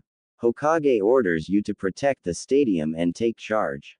Think of this as your first mission, a special jonin. Special jonin, huh? I'm shocked. Naruto said. The Mizukage and Hokage vouched for you. Now go help your friends. Yugao said. Naruto turned to the audience and saw multiple sounds and sand shinobi approaching.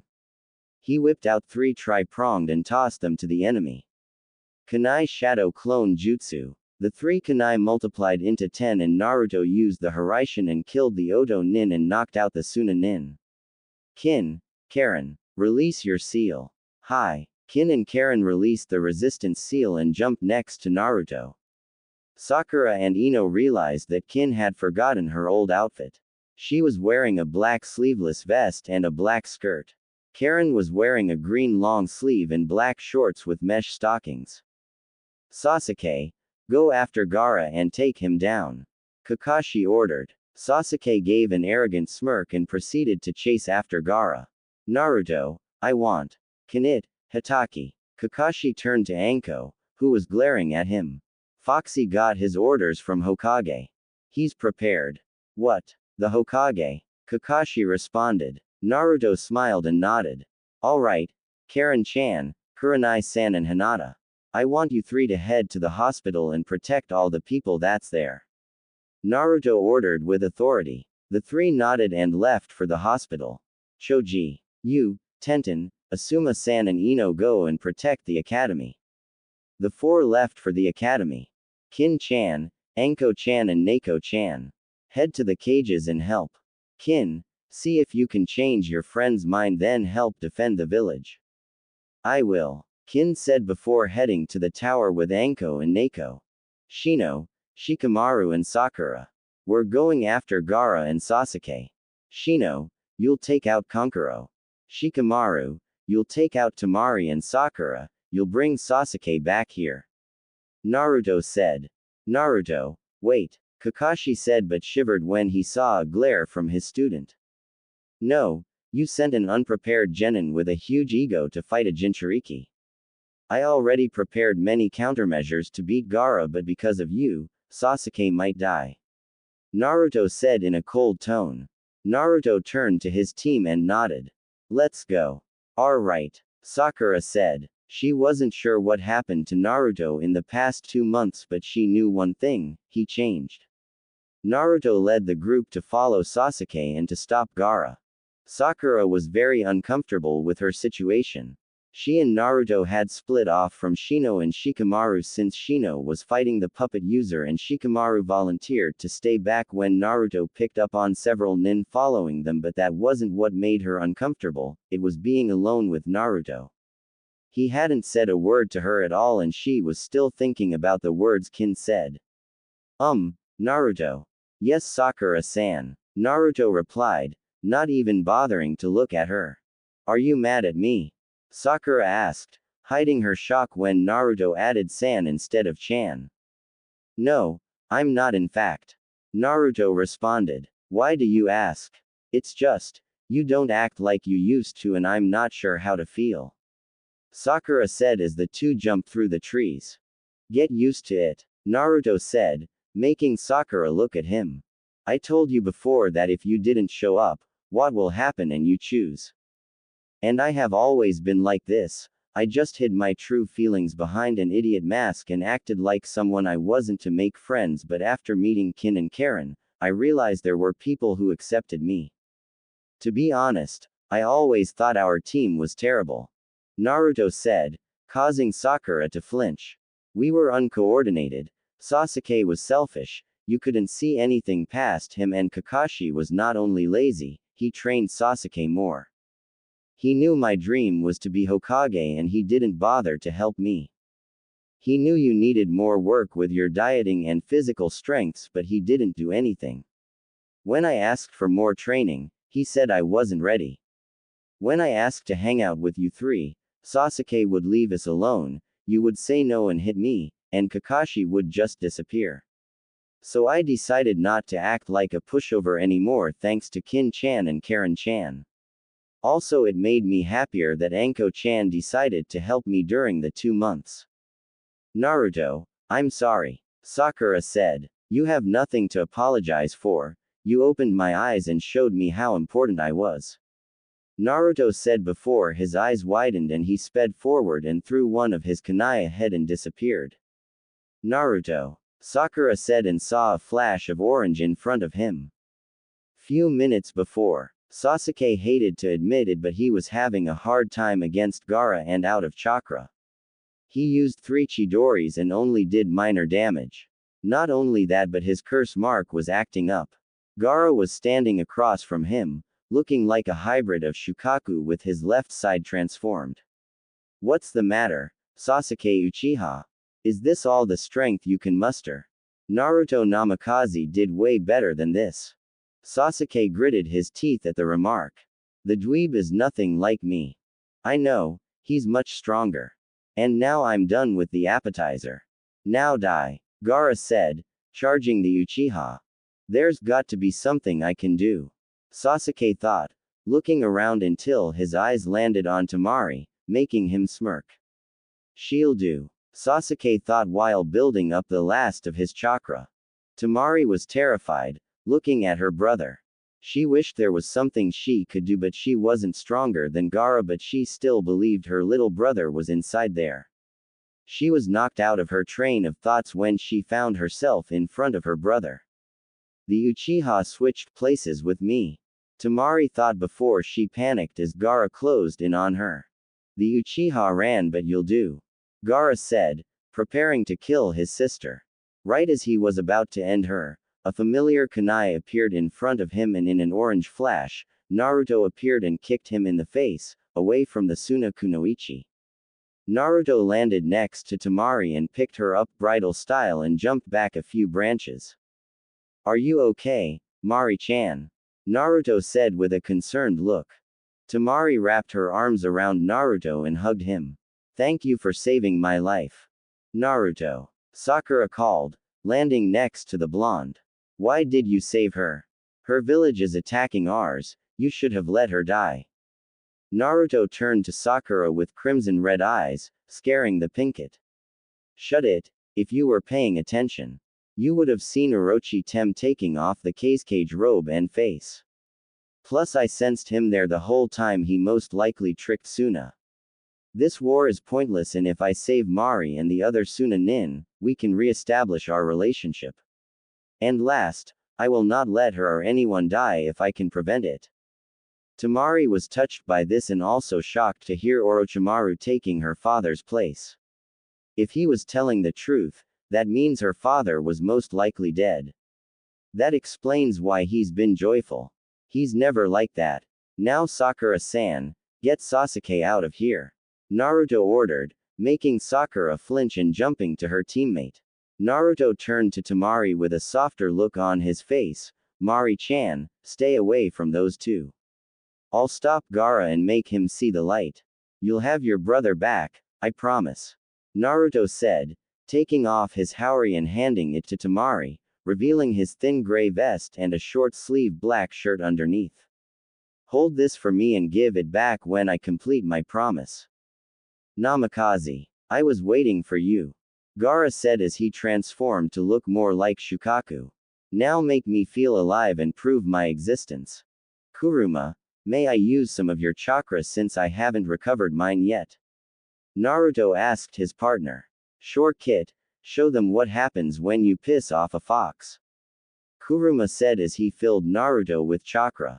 Naruto's teeth got sharper and red chakra started to surround him. Temari, Sasuke and Sakura felt this and got a little terrified. Naruto turned to Temari and gave her a warm smile. Don't worry, I'm still me. Naruto said to the Suna Nin. Yeah, Temari replied with a small smile. Naruto turned to his teammates and nodded. Sakura wanted to yell at the blonde for treating their enemy better than them, but now wasn't the time. Remember when I said we were going to fight like monsters? Naruto asked Gaara, which made him smirk sadistically. Let's begin the monster brawl. Naruto charged Gaara at blinding speed, but Gaara was able to react. He thrust his sand arm forward at the blonde. Naruto created an explosion clone and jumped off its back, making it receive the attack. When Gaara's arm hit the clone, it exploded, blowing off part of Gaara's sand arm, and it was stronger since it was enhanced by the Kyuubi's chakra. Naruto landed on the branch in front of Gaara, cocking his back. Rising storm. Naruto uppercutted Gaara with a swirl of wind around his arm, causing the sand Jinchuriki to fly into the sky in a tornado. Naruto created a clone and the clone threw Naruto at Gaara. Gaara recollected himself and smacked Naruto with his tail, sending him back. Gaara landed across from Naruto, laughing maniacally. Interesting, very interesting. You are indeed worthy, yes. Let's keep going. Sand devastation. Gaara sent out a blast of sand from his mouth at the blonde Jinchuriki. Water style. Water wall. Naruto shot out a wall of water from his mouth, meeting her Gaara's attack head-on. I'm not done. Sand shuriken. Gaara produces sand shurikens from his body, hitting the blonde. Naruto was sent back but collected himself. Is that all you have to offer? Not even close. Shadow clone jutsu. Naruto created 100 clones which were enhanced by the Kyuubi's chakra. They all ran towards Gaara and began to pound him endlessly. Is this really Naruto? Sakura said as she and Sasuke watched the fight. He's really doing it. He's beating Gaara and matching him blow for blow. Temari said.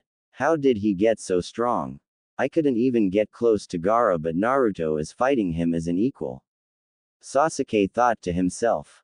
Naruto and his clones jumped back from Gaara, each going through hand signs. Water style. Water bullet. Wind style. Wind bullet. Gaara covered himself with his arms and tried to block the onslaught of wind and water jutsu. No, I will not lose. I will not cease to exist. No. Gaara thought as a huge sand arm erupted from his body and a huge puff of smoke appeared, then out of it was Shukaku's true form. Ha ha ha. Now what will you do? I have one option, Naruto said, biting his thumb. Kin, Anko and Neko were heading to the tower while fighting through some sound and sand nins. This is the first time I do not want to see snakes. Anko said, looking at 5 snakes, blocking their way. We still have to get by. Neko said, cutting down another sound nin. I got this. Kin said, biting her thumb. You have a summon? Anko asked, wondering what summon the girl had. Damn it. Karen said, dodging a kunai from a sand nin, while holding a katana. She was standing outside Konoha's hospital, facing 4 sound nin. Why can't you guys just die? Karen said, surrounding her sword with water. Severing stream dance. Karen dashed through the enemy shinobi, cutting their head off. Leave it to Orochi, to rely on numbers instead of strength. Karen thought before she felt vibration coming from underground. She backflips as a 3-headed snake appears where she stood. So annoying. Karen thought as she bit her thumb. Flashback. You want us to do what? Kin asked the Kuruma clone. Naruto made a clone and had Kuruma possessed. I want you to perform the summoning jutsu. Kuruma said, folding his arms. But why? Don't we need to sign a contract to summon something? Naruto asked. Not necessarily. How do you think people obtain summon contracts? They perform the summoning jutsu and are pulled into the creature's realm. By performing the jutsu, you'll attain a summon that is close to you. It'll be a pure relationship. Perform the jutsu and pour as much chakra as you can into it. The three did as instructed and performed the technique. Flashback end. Summoning jutsu. In a blast of smoke, fire shot at the three-headed snake, burning them to death. When the smoke cleared, Karen was standing on something no one thought they'd see again. Kunoichi ran out of the hospital as it was cleared to assist Karen. Karen-san, are you is that a salamander? Kunoichi said, staring at the huge summon. Karen was standing on a crimson salamander that was the size of a boss summon. Karen turned to Kunoichi and smiled. Yep, now it's time to take out the trash. Let's go, Tanya. Karen said, eating a chakra pill. Hi, my lady. The reptile replied, shooting out lava at the enemy summon. The snake hissed in pain as they were burnt alive. Karen pulled out a broadsword and started to demolish some Odo nin. Tanya, make sure no Odo or sand nins get in. Karen ordered. Summoning jutsu. Kin yelled as an explosion of smoke surrounded the area. Something flew out the smoke and into the sky with Kin, Anko and Neko.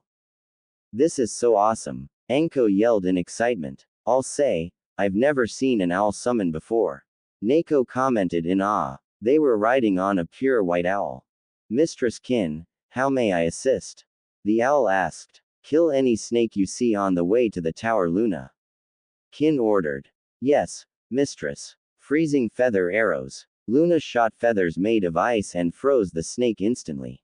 Kin pulled out a sword she got from the owl clan. The katana had a body shaped like a feather and a guard shaped like an owl face.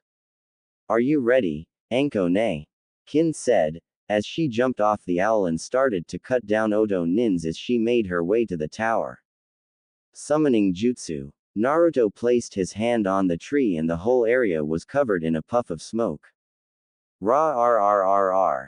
A creature sent out a roaring shockwave, revealing an white tiger with black stripes. The tiger looked around and looked up to Naruto. Naruto-sama, why am I here? Look ahead and see for yourself, Kira. The tiger looked ahead and her eyes widened. You summoned me to fight a Biju. You really are exciting, Kira said. I know, let's go wild. Naruto said as Kira charged the sand demon. Roaring shockwave. Kira sent out a roaring blast and hit Shukaku's body. You will not win. Gaara yelled and went through some hand signs. Soon he went to sleep and Shukaku's eyes started to glow. Yeah, I'm free. It's time to kill.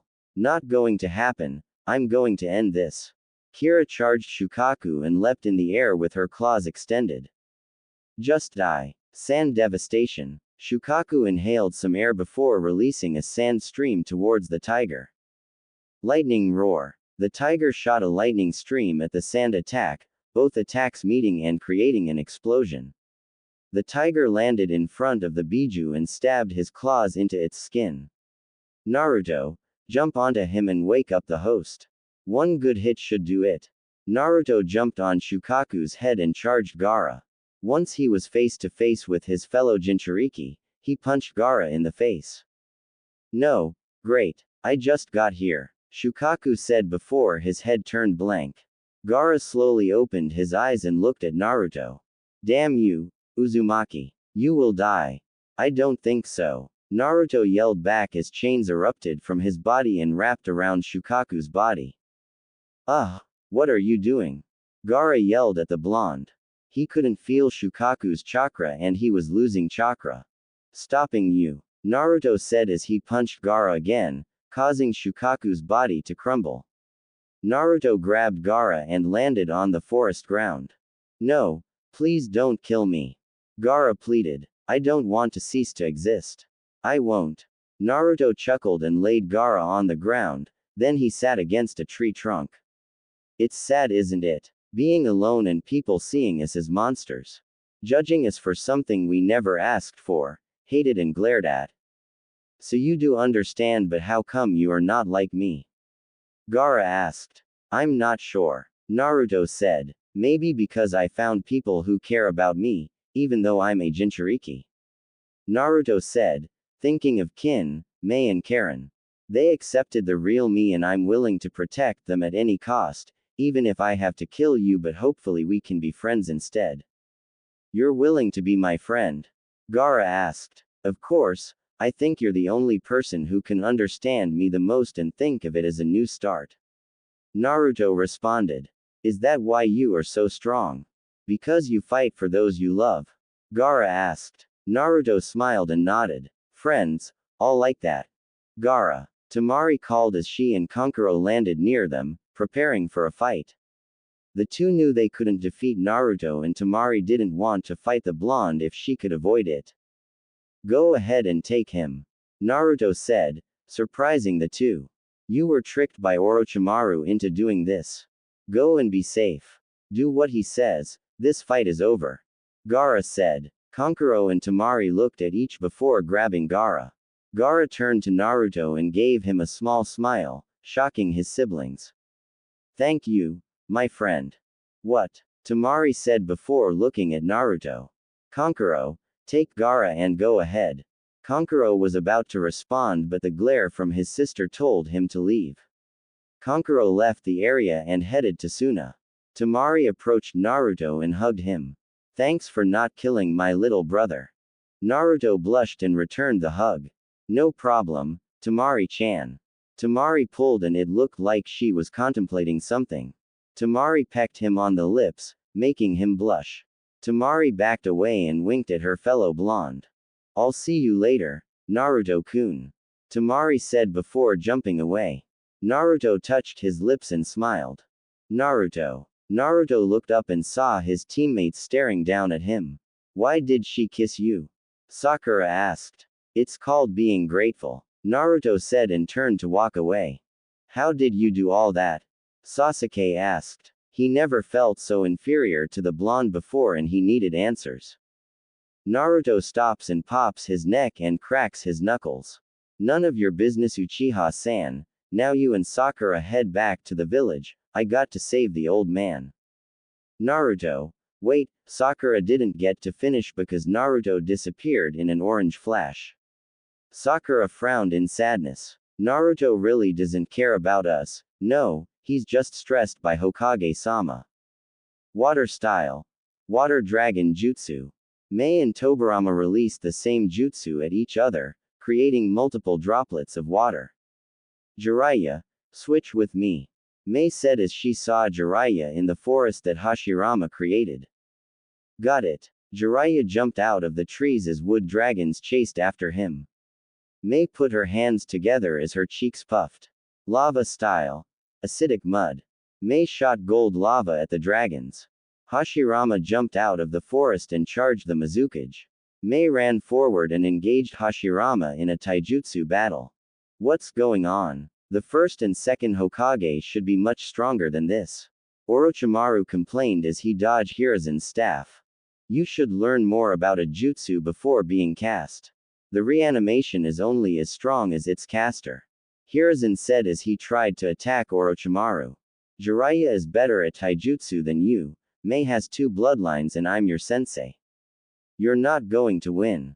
You and this worthless village will fall, old man. Orochimaru threatened. Outside the barrier, Tayuya was glaring at the Anbu that tried to get in. Stop trying, you pricks, you can't get in. Now die for killing my best friend alongside this village.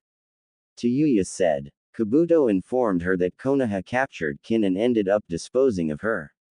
She wasn't sure she believed the liar, but she hadn't seen her friend since she arrived.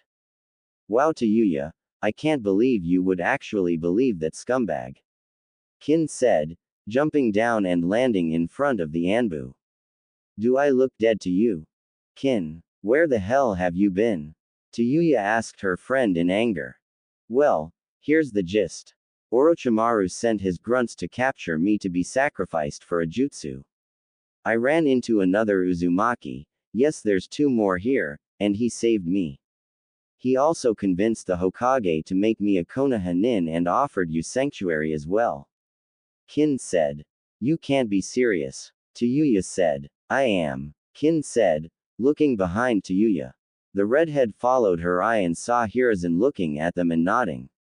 Tayuya turned to Kin, who was giving her a warm smile. Hey Kin-chan, Naruto said, appearing next to her before turning to Tayuya. When he looked at her, his eyes widened. You're the other Uzumaki. What's it to ya? Tayuya asked. My name is Naruto Uzumaki Namikaze and Naruto started. He was the one that saved me.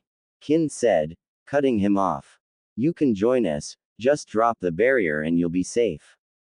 I don't know, Orochimaru is right there. Tayuya said. I promise, I'll protect you.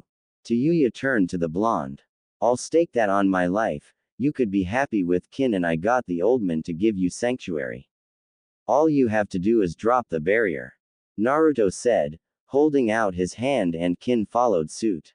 Join us Tayuya and stop being a scaredy bitch. Kin said, knowing how Tayuya will act. Who are you calling a bitch? Do I look like a wimp?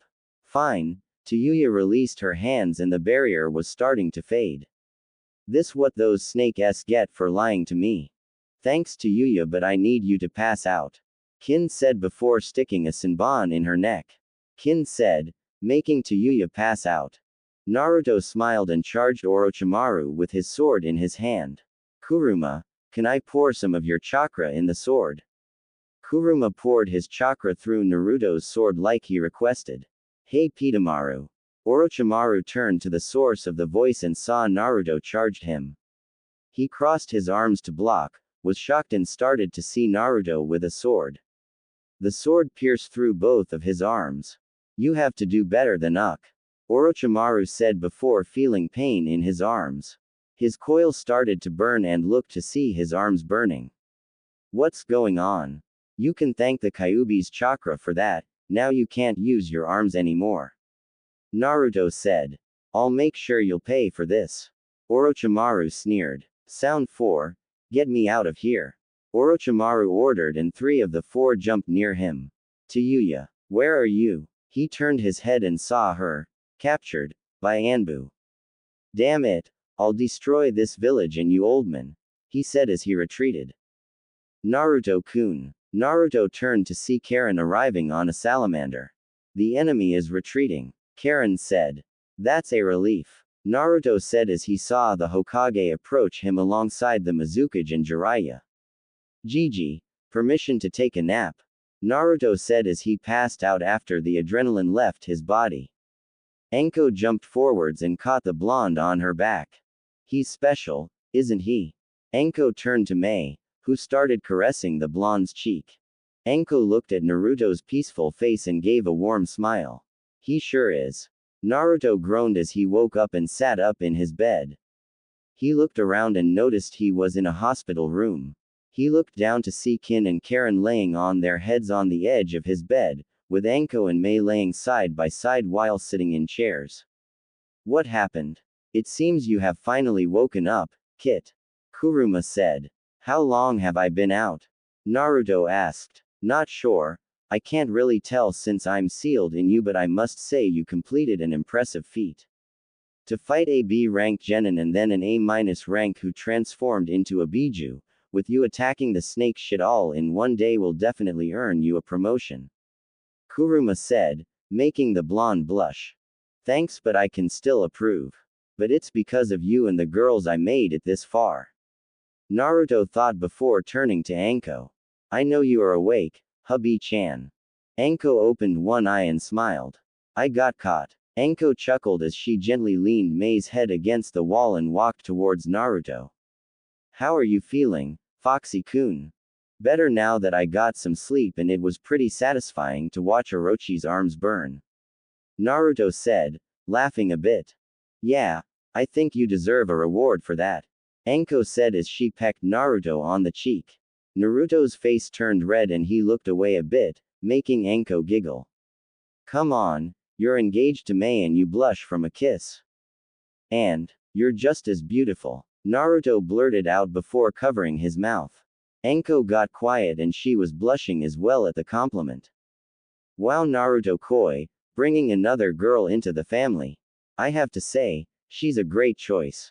Naruto looks to see Mei's eyes open, leaning on her hand. Mayheim. Naruto mumbled with a soft tone. Mei walked to the two and gave the blonde a deep kiss. She pulled back and gave him a warm smile. Good job, you did fantastic. I was impressed with the results of your training. Mei said. It was thanks to you four I've become strong. Naruto said. And from what I've heard, I might be promoted to Special Jonin. Mei nodded. Yeah, I have to attend the meeting. It's not guaranteed but you deserve it. Don't worry, I'll make sure you are not screwed over by the council, Koi. Mei said before walking out to the meeting. Mei walked in and sat next to the Konoha leader, who gave her a nod. Now that we all are here, we can begin the meeting. Now is there anyone we should consider for promotion from the Chunin exam? We go down the list and vote. First candidate is Shino Aburame. While he didn't get to fight in the Chunin exam final round, he did help track down Gaara and defeated Kankuro. I saw the battle when I saved him. Shibi said. He's not as smart as Inara but his strategic and stealth skills are amazing alongside his clan techniques. I say promote him, Shikaku said. I agree as well, the kid is strong enough and very calm. Mei said. The other clan heads nodded and decided to promote Shino to Chunin. What about Shikamaru Nara? Hiruzen asked. He had some great plans and strategic setup, and he knew when to withdraw from a fight. That kind of mindset will keep your team alive. Mei said. I'll say he's Chunin material.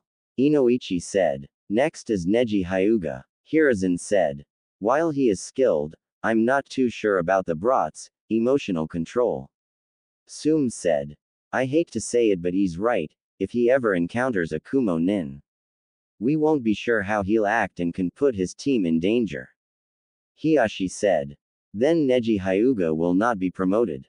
Hiruzen said. And because of his tardiness, Sasuke will not be promoted.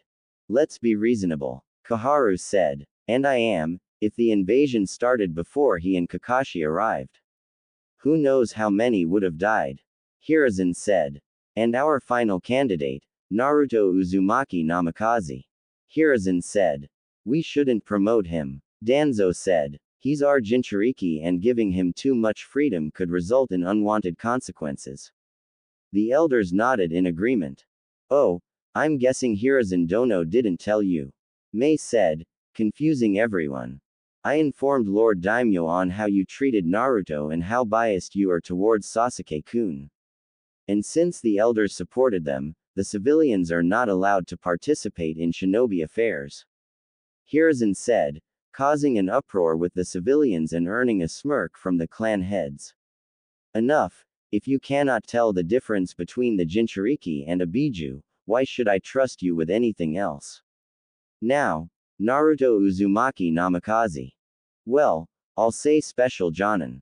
Mei stated. Really? Isn't that too high? Mebuki said. Not like you get a say but let me explain what he accomplished. His first match with Neji Hyuga, he beat him blindfolded while not receiving any damage at all. He strategized with his clones and played with his emotions and was able to use high wind attacks he created. Then there's Gaara. He showed he had an affinity to water alongside his wind and new Kenjutsu, Fuinjutsu, and let's not forget the ANS rank jutsu he used. Mei said. Even some of my higher ranking Jonin and Chunin listened to him when he took control once the invasion started. Not only that but he beat Gaara in his full Biju transformation and acquired a new contract alongside his fiancée that helped save the village, crippling Orochimaru in the process. Hiruzen added. I agree, hate to say but the brat might give me a run for my money. Sum said. I vote as well. Hiyashi said. Well, I think he should be a full Jonin. Shikaku said, surprising Hiruzen. He already showed he has leadership skill and to learn AS rank jutsu that requires a lot of Fuinjutsu knowledge told me he still might be hiding stuff from us. He's as strong as some of our Jonin and already earned the trust of many. Besides, there's not that much difference in the rank. Also, there's one more person I believe who deserves a promotion to Jonin. Naruto was standing in the Hokage office, next to Shikamaru, with Asuma standing behind him and Shino, with Kurenai behind him.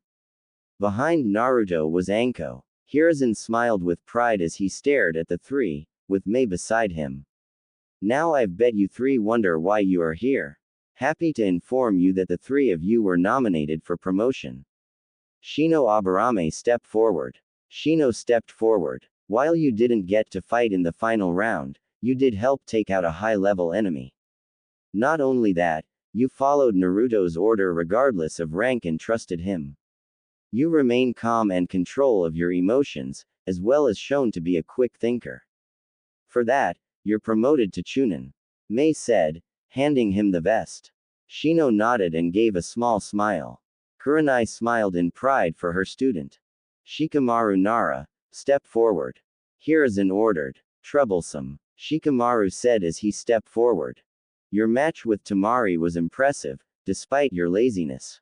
Your intellect allowed you to control the pace of your match and led your opponent. You planned ahead and knew when to withdraw from a fight. Not only that, you were willing to sacrifice yourself when you were chasing after Gaara. For that, you were promoted to Chunin. Mei said. And now, Naruto Uzumaki Namikaze. Step forward. Hiruzen said with pride. Naruto held back a smile as he stepped forward. Mei smiled warmly at the blonde as she stepped forward with a darker color vest. Your performance was more than outstanding. Your first match with Neji says how long you have come within the last few months. You fought a Hyuga and didn't take any damage, maneuvering around him with your clones, while playing with his emotions blindfolded. You fought Gaara to a standstill and proceeded to beat him while saving your comrades from his full Biju form and was able to perform a summon that most people can't accomplish. Let's talk about your skills. You used wind, water, Fuinjutsu, element manipulation and Kenjutsu. You were able to pinpoint where to send your comrades to make sure the village survived and injured Orochimaru in the process. For that, Naruto-kun, you are now promoted to Jonin. Mei said. Jonin. Not special Jonin. Naruto grabbed the vest slowly and smiled warmly. Congrats Foxy. Anko said, smiling warmly at Naruto. May I have the Jonin rank band? I kinda want to keep my jacket. Naruto asked. Hiruzen chuckled and gave him the band. It's not over, there's one more promotion. Hiruzen said, confusing everyone but Mei. Hiruzen walked around his desk and stood in front of Anko. Anko Mitarashi, you've been loyal for years towards the village, despite your reputation. You have completed multiple missions and long passed the requirement. Anko Mitarashi, you are now promoted to Jonin. Anko just stood there as tears poured down her face. All she did was bow and accept her new rank. Thank you, Hokage-sama. I hope you four continue to make the village proud. Hiruzen said. Congrats hubby-chan. Anko turned to her favorite blonde and grabbed the collar of his jacket and pulled him into a deep kiss. When she pulled back, Naruto was in a daze, while the two Sarutobis were imitating a fish. Now let's go out and celebrate. Anko said. May I join in as well? Mei asked. Sure. The more, the merrier. Naruto answered. Foxy-kun, how about we go out later tonight? Just the two of us for a little extra reward. Anko asked. Naruto was already informed by Kin that Anko wanted to go out with him. Sure hubby-chan. Anko beamed as the group left. Naruto and Anko approached his compound after leaving the tower and heard yelling coming from the outside of the building. He walked in the house and saw Kin and Karen trying to pull Tayuya's clothes off. Come on Tayuya, it's just a skirt. Kin said. I'm not going to wear that, why do I care what Naruto thinks of me? Tayuya asked, trying to pull her pants up. Because you think he's hot. Karen answered. So, why would he like some bitch like me? Tayuya asked. I don't see why I wouldn't. Naruto said, walking in the room. Kin-chan said you're cool and you're nice on the eyes. Yuya blushed and smirked. I know, right? I bet I'll have you fall for me by the end of the week. Naruto chuckled at this and just shook his head. Anyway, I'm here to invite you to a celebration. Naruto said. Foxy-kun and I made Jonin. Anko cheered. Kin and Karen tackled the blonde in a hug. I knew you could do it. Kin said. Yeah, and I know how we can celebrate. Karen said before she started to strip. You have 4 Kunoichi here who are into you and we've been stressed since the invasion. Everyone but Anko blushed. I like the way she thinks. Anko said before sneaking behind Naruto and raising her hand to her pants. Let's see what we're dealing with. Anko pulled down Naruto and the girls gape out the size. What Foxy-kun, you that big when you're hard. I'm not hard, Naruto said with a nervous face. The girls was quiet when he said that and just stared at him. I want you in me. Karen said, drooling. Too bad I'm going first. Anko said. You are. I'm first to ride that steed. Yuya said. The Kunoichi began to argue, making Naruto nervous. Can we just go? Naruto yelled, pulling up his pants and walking out the door. The girls ran after him, still fighting over dibs. Hiruzen doing his stack of paper, happy that his surrogate grandson told him the secret to paperwork. Hokage-sama. Hiruzen turned to the door when he heard Kakashi. You may come in, Kakashi-san. Kakashi walked and bowed. Greetings, Hokage-sama. Kakashi said. I was just wondering if you knew the whereabouts of my student, Naruto. I have Sakura and Sasuke outside the tower and I thought we could get some training in since none of them made Chunin. He doesn't know, I'll have Naruto-kun tell him. This will be a valuable lesson. Well, everyone is at Akamaiki's barbecue celebrating our victory over the sound and other things. Hiruzen said. Hokage-sama, I also heard rumors of Naruto wanting to leave the team. Kakashi said. I left the decision up to him. If you want to learn more about the matter, speak to Naruto-kun. But I go to say I'm disappointed in you, Kakashi. You had the opportunity to turn your sensei's son into a legend and more, but you were being lazy and focused on Sasuke. I'm sure I don't have to tell you how Minato-kun would feel. Kakashi looked down. I know, I wanted Sasuke to be the strongest of the 3 so that way he won't feel any jealousy and leave the village. If Sasuke was stronger, it would have driven Naruto to get stronger. Kakashi said. But the Naruto you knew was an act, he never let his true emotions show. Now that has changed since he found friends he could be himself around and understand him. Hiruzen said. You're right, I'll go speak to him. Kakashi said as he left the office. Hiruzen chuckled as he pulled out an orange book and began to giggle like a schoolgirl. Kakashi made it outside and his 2 students were waiting for him. Well, apparently there's a gathering at Choji's barbecue place. We should head there and no you can't go train, Sasuke. Sasuke gritted his teeth as they headed to the barbecue place. As they walked through the village, they heard civilians talking about Naruto and couldn't believe he was the village hero's son. I still can't believe he's Minato Namikaze-sama's son. Sakura said. As she thought about it, it made her even more guilty when she thought about how she treated his son. Kakashi-sensei, do you think Naruto hates us?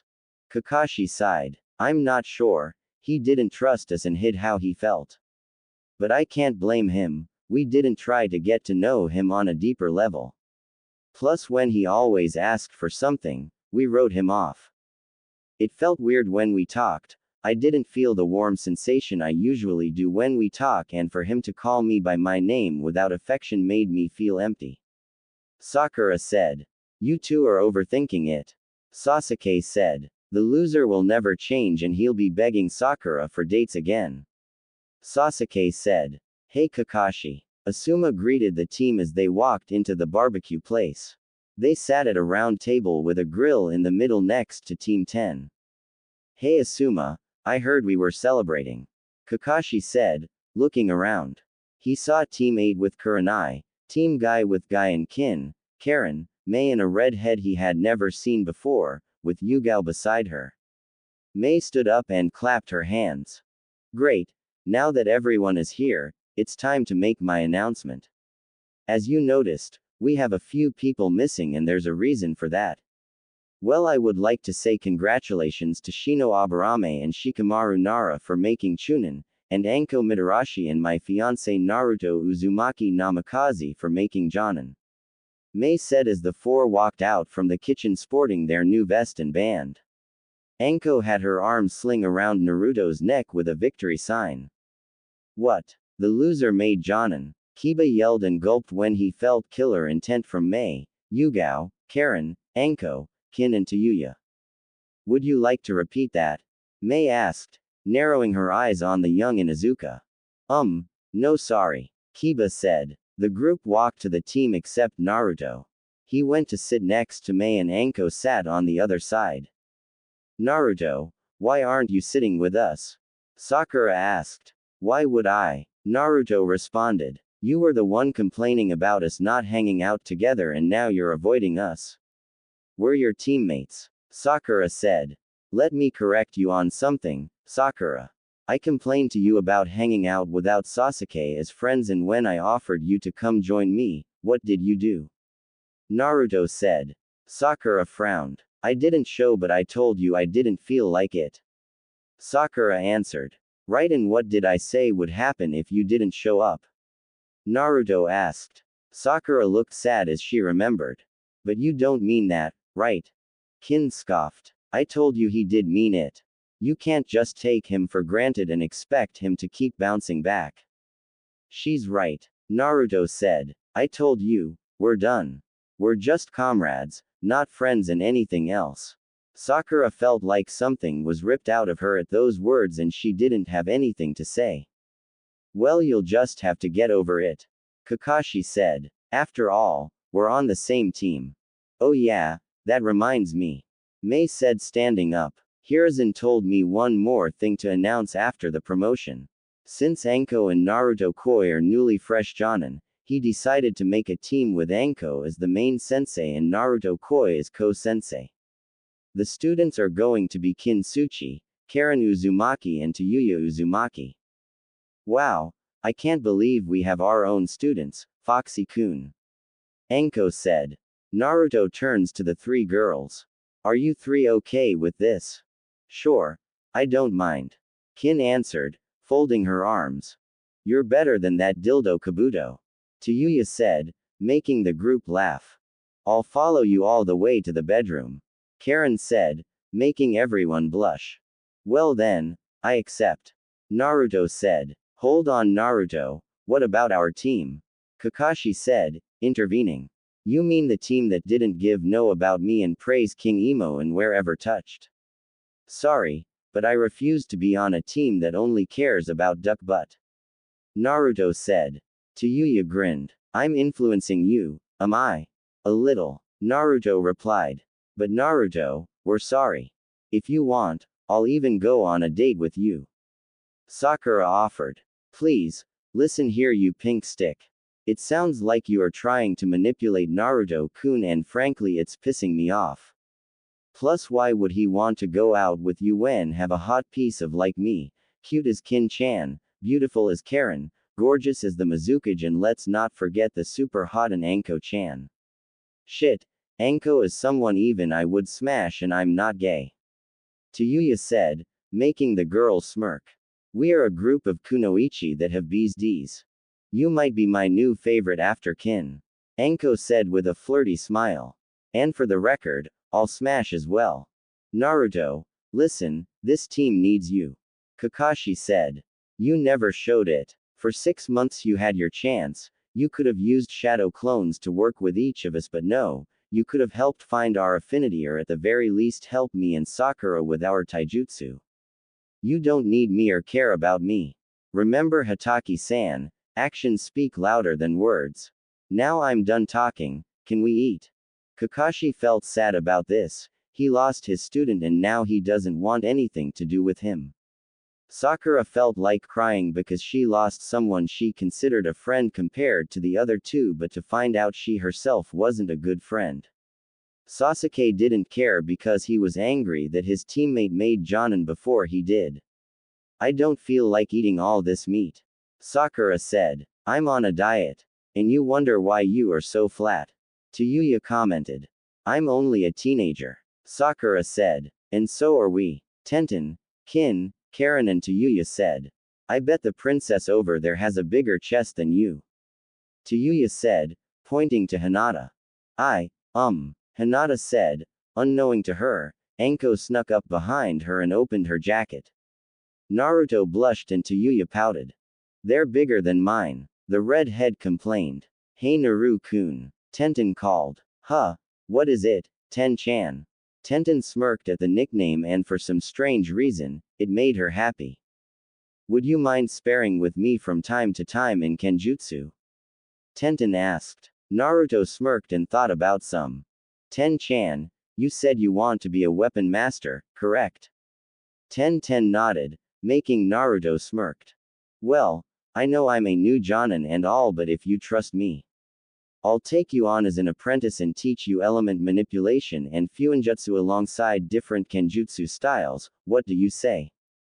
Tenten eyes widened. She would normally answer no since they're the same age, but after seeing Naruto perform, there was only one answer.